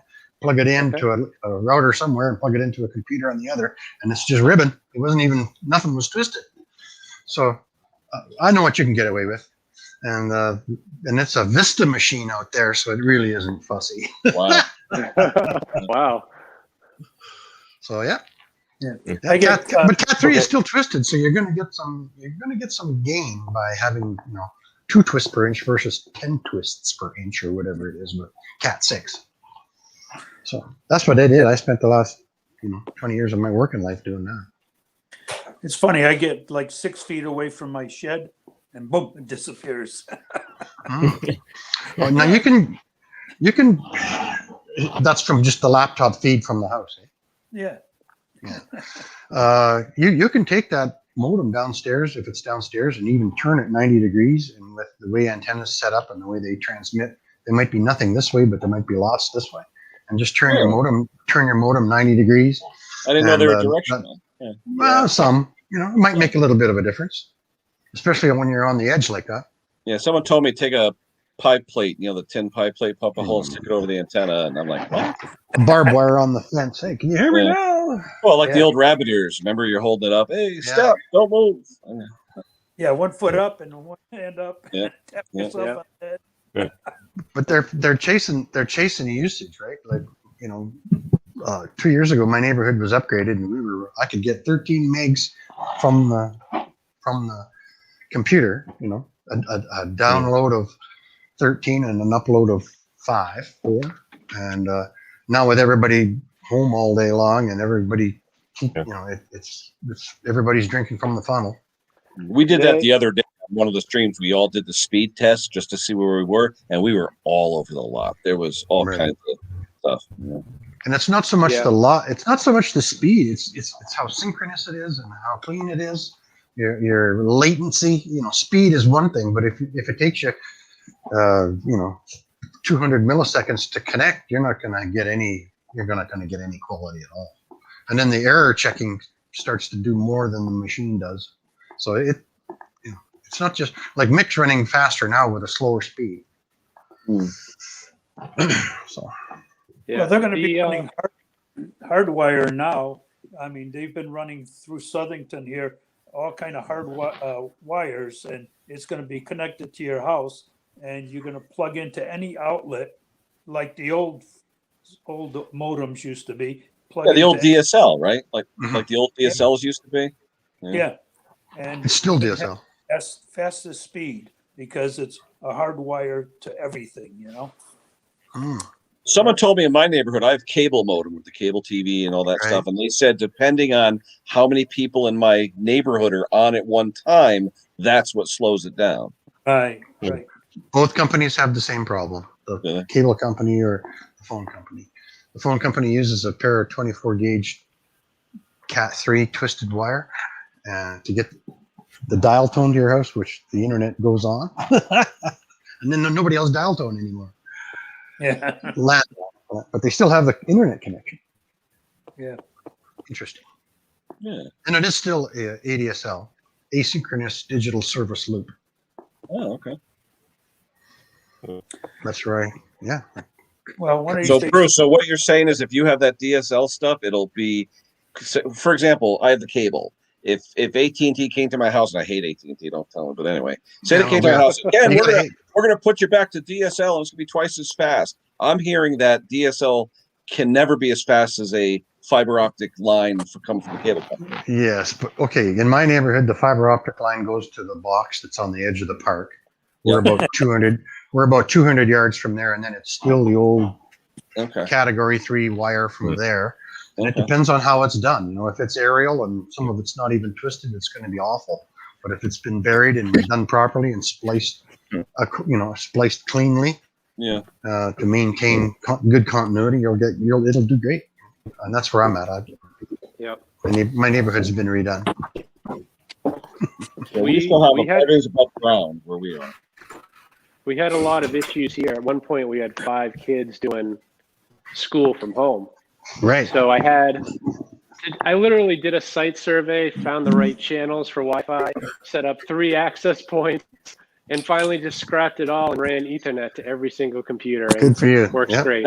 That's what I'm going to do, definitely, because right now I'm plugged into Ethernet cable night and day, and I'm 3 feet from the router, but it's night and day. It is. Yes. Yeah. I have 4 ports downstairs on my telephone company supplied router. 2 of them are on TVs, right? The third one is on this machine. And then the fourth one is on a secondary router that runs wired to everything, but it still has a wireless power up so my wife can take the laptop down and exercise downstairs or whatever. But everything around here is plugged in at least to the primary router or the secondary router. Now you're using the same, what do you call it? The router has its own numbers or something like that. For security? The IP address? The WEP address. Oh yeah. They have 2. There's a super secret one for the D-Link upstairs, and then there's the one downstairs that has a different one. That's for the encryption, though, right? Only is that for just encryption? Yeah, that's just so the neighbors don't log in. It's funny though. If I'm out in my truck in my driveway and I hit what's called Wi-Fi, like 37 different things come up because our neighbors are real close. It's amazing. And the names of some of them, it's almost like YouTube. Oh, there we go. You got a server. I've got servers. I got a Cisco switch, wires everywhere. Holy cow! Good for you. Meter to measure the load. Right. On generator, but lots of junk. Cisco. All too high tech for me. Yeah. Well, that's what I was an equipment installer, and that's what we did. Yeah, I mean, they replace those switches too, like every 6 years, and they just get rid of the old. So that's what I have. There's an old one. Oh, hey, probably 15 years old.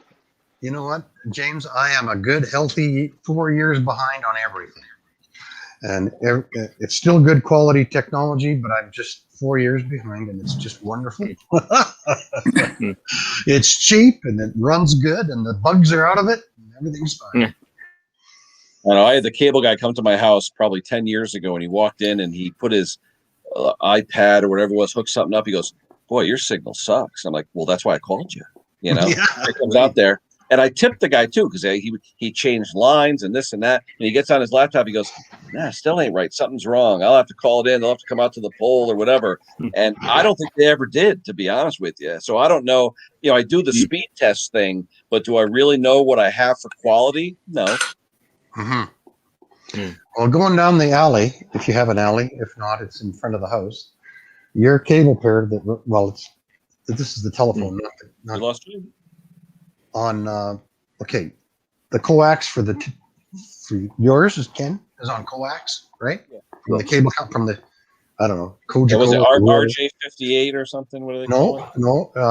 But if you're on cable, it's a huge party line, right? Everybody's basically sharing the same tube. Yep. And with the telephone company, you get a specified pair coming in with your DSL on it. And but once you get to the main hub where the fiber comes in, and each card has 48 customers on it. You might have 15 cards in a huge box.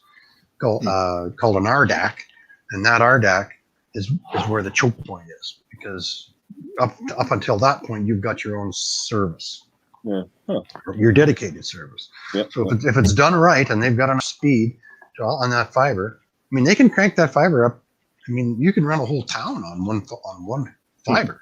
Well, one transmit and one receive. Well, that's why I got rid of AT&T. Someone said that in our neighborhood they were restricting the speed, and people were always complaining about it. So everybody went to cable in our neighborhood, but now that everybody's on it, it's hit and miss. Yeah. And about once every 2 years, we call the guys, and they come in and they balance it out. You know, I just tell them I'm an overtired communications hack, and they do their best because we work for the same company. My pension comes from the same company they work for. So. But my whole house is on Ethernet. Probably Cat 5 though, James, not Cat 6. Oh well.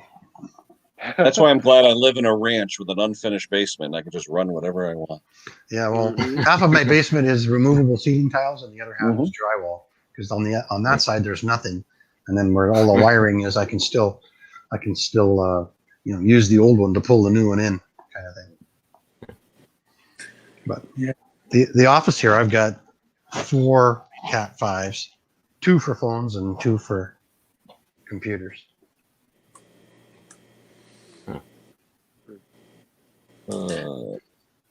That's the RJ45. Okay. It's the 8-pin. Yep. You know what I mean, right? I know exactly what you mean.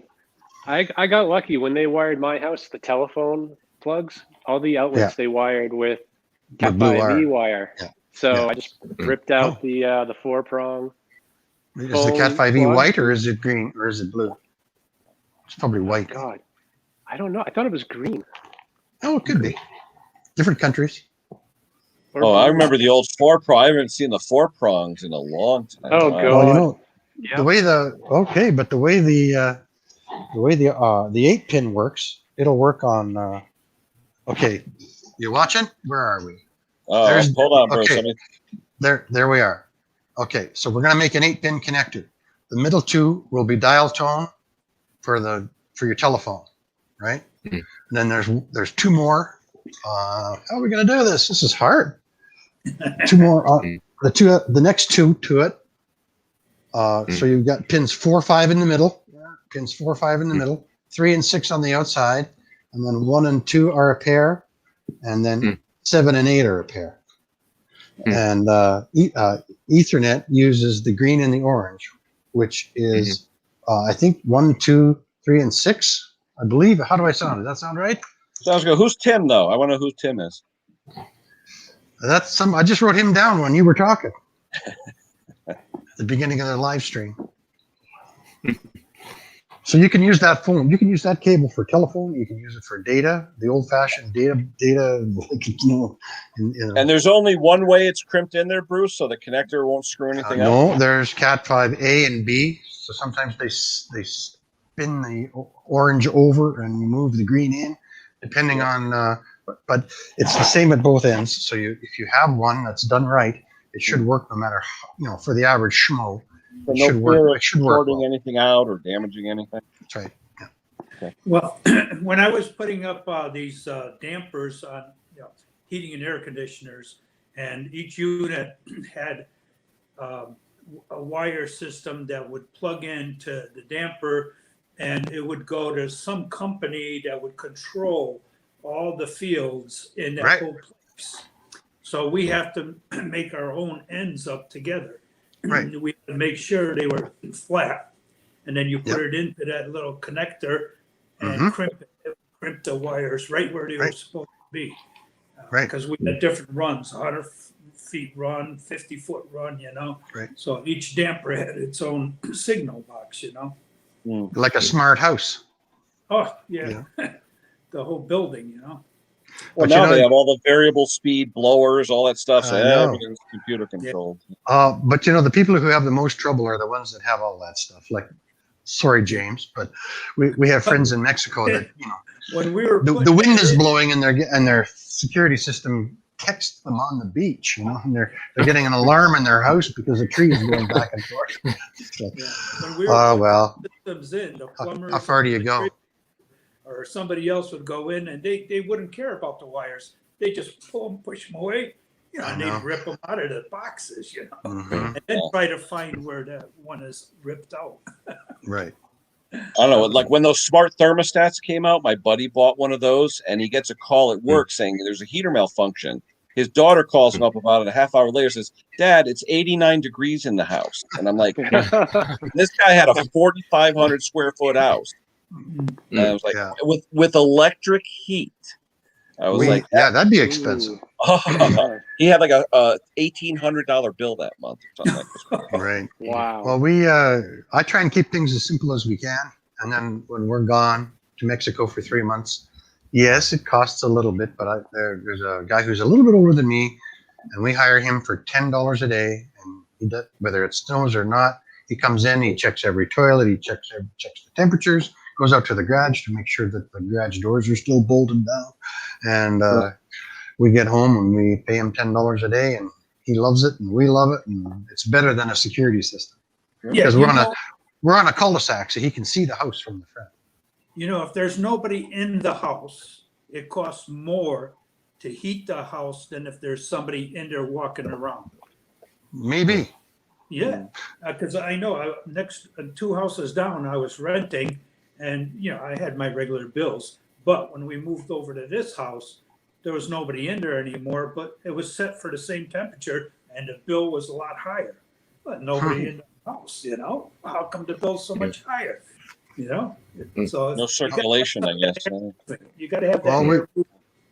This is the first year we've been home in 9 years for the winter, and we have not seen a negligible difference in utilities. Isn't that something? Yeah, you might be right, because now I'm heating 5 times a week. I'm out in the garage and it's heated to 60 degrees, and the house is heated to 70 instead of 60. You know, because we're gone, we turn it down to 60 while we're gone, just enough to keep the plants alive. Yeah.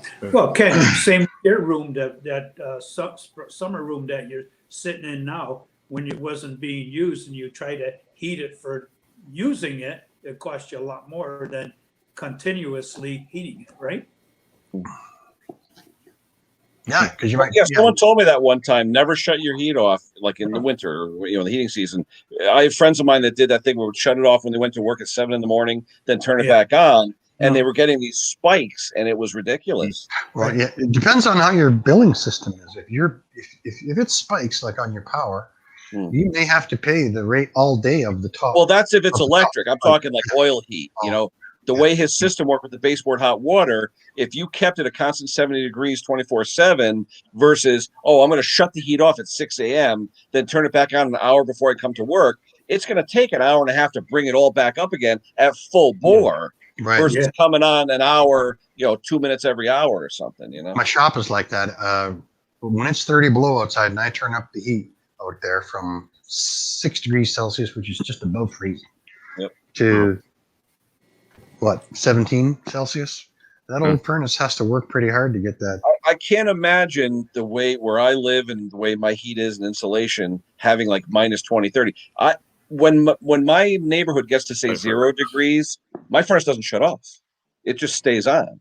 To keep the house at like 68. I don't know. I can't imagine temperatures. But remember, we have all good windows. Like we just spent $8,000 on windows, and we have R50 in the roof.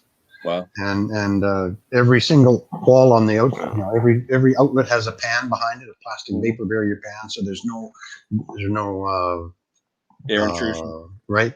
And and vapor too, right? Yep. Each ceiling. Well, it's an old house too, 50 years old, but I did that all on my own. I did that all myself.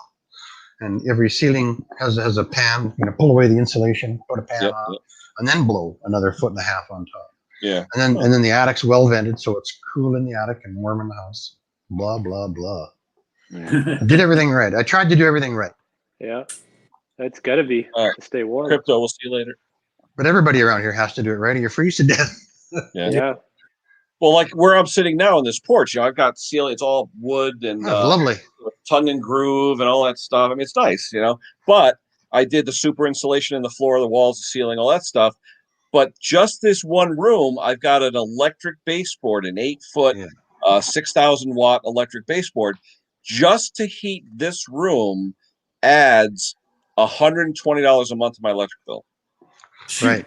Just for that one room. Yeah. All that is that glass single pane or is it double pane? No, it's double pane argon filled. Oh, It's good stuff. But the thing is, I got a 10-foot ceiling, cathedral. Underneath me is the garage, so it's concrete with 2x4s. But the concrete, will suck the heat right out. Even though I have sleepers and insulation, the floor is still chilly. You know what I mean? Well, around here the ground actually helps me until about the end of November. And my garage is dropped down. It's like a 2-foot basement, not an 8-foot basement. It's 55 degrees. So I'm actually getting some heat from the ground until the end of November, and then all hell breaks loose when the ground freezes around the garage because the furnace is trying to keep that ground thawed out. Yeah. The problem I have is I couldn't route the hot water baseboard because this was an external patio. It was just a concrete patio. Yeah, it's basically we blew out the walls, cut the concrete ledges off, and framed it and made it into an all-season room. But we were never using it in the winter because it was too damn cold out here. And I said, you know what, this year, screw it. I'm going to use it. I don't care what it costs. And I'll be honest, for 120, what's that, $4 a day? Yeah. Screw it. If you spend 200 square feet of fun space. Yep. So, and you love it out there, so that's a cost. Yep, I could shut the door because there's a slider. Because since it was going to the outside originally, there's an all-weather slider. So if I shut that slider, it's almost like a sound deadener. They can't hear me when I'm doing this, and I can't really hear them. So it's a win-win. It could be a carport that you put walls around. Well, it's funny. I have the deck. If you look on the other side, there's the slider. Oh yeah. 16 by 30-foot deck out there. I'm thinking if I put a ramp on that, I could wheel tractors right in here and work perfect. I got a tile floor. I got heat. I got television. I got electricity. You got 10 Kohlers downstairs. You're pushing it. 10. I wish I had 10. I got about 30 of them now. A ton of them. Too many of them. That's the thing. I got to start cleaning out. That lathe that I bought, that 10K lathe, is still in my stupid garage. I got to, Jim saw what I got. I got a mess. And now I got to take that lathe that's sitting in there. Now that I went to the dump today, I got more room. But now I've got that 10-foot toolbox I bought, all the other stuff. It's a mess. I don't know. The guy that gave me that Kohler, he does not want me to sell it, eh? Yeah. Hey, he could buy it from you. But I just said, and he's 10 years younger, but he's got stuff too. Yeah. And we're doing a purge this year. This year's the purge. Oh, definitely. Spring cleaning, definitely. I mean, how many garden hoses do I need? Right? I probably have 5 in the shed that are just sitting there getting old. Oh. I'm just looking at the stupid VHS tapes. I must have 200 VHS tapes sitting there in the corner. Who the hell watches VHS? I mean, except maybe your wedding is on there or something. Yeah, the stuff you want to forget, Yeah, we brought all ours to the library. Well, you know what? I converted a lot of the VHS to CDs. Yeah. But CDs don't last forever. People think they last forever. They don't. That's right. So then I copied quite a few of them over to these memory sticks, or cards, cards. Yeah. And then you're right on there with the format of the video. What's your opinion on that, Jim? Since you're IT, is it better to put it on an SD card or something? He's probably a cloud guy. It is better on a card, but I mean you got to have a backup though. Don't have one. A hard drive, right? Like a hard drive or something. You can do a hard drive. Solid state hard drive. Those are really no different than a VHS tape. I mean, they're magnetic. No, but solid state though. I thought solid state hard drives though. There's no spinny thing. Solid state, I think you'll work out better, but they do degrade, and you do lose sectors and bits over time. Mm-hmm. So they do go bad. Yeah. So in other words, in 50 years, they're never going to know what we look like. This is how a third of my YouTube videos are stored. What do you got? Disk drives? Yeah, and then I went to a big 8T storage device, and now they're on there. Yeah. But it's 50% full because I save everything. When I make a video, there might be 15 clips, and in that file it says, Steve's Kohler, 10 horsepower Kohler, and then you open that up, and there's part 1, part 2, part 3, part 4, and you open those up, and then there's 15 clips in each one to make that 5-part series. It takes, it's I think tonight I'm going to experiment I haven't done it for 3 months with my Vegas software and see if I could start making some cool videos, because I've had the software since November.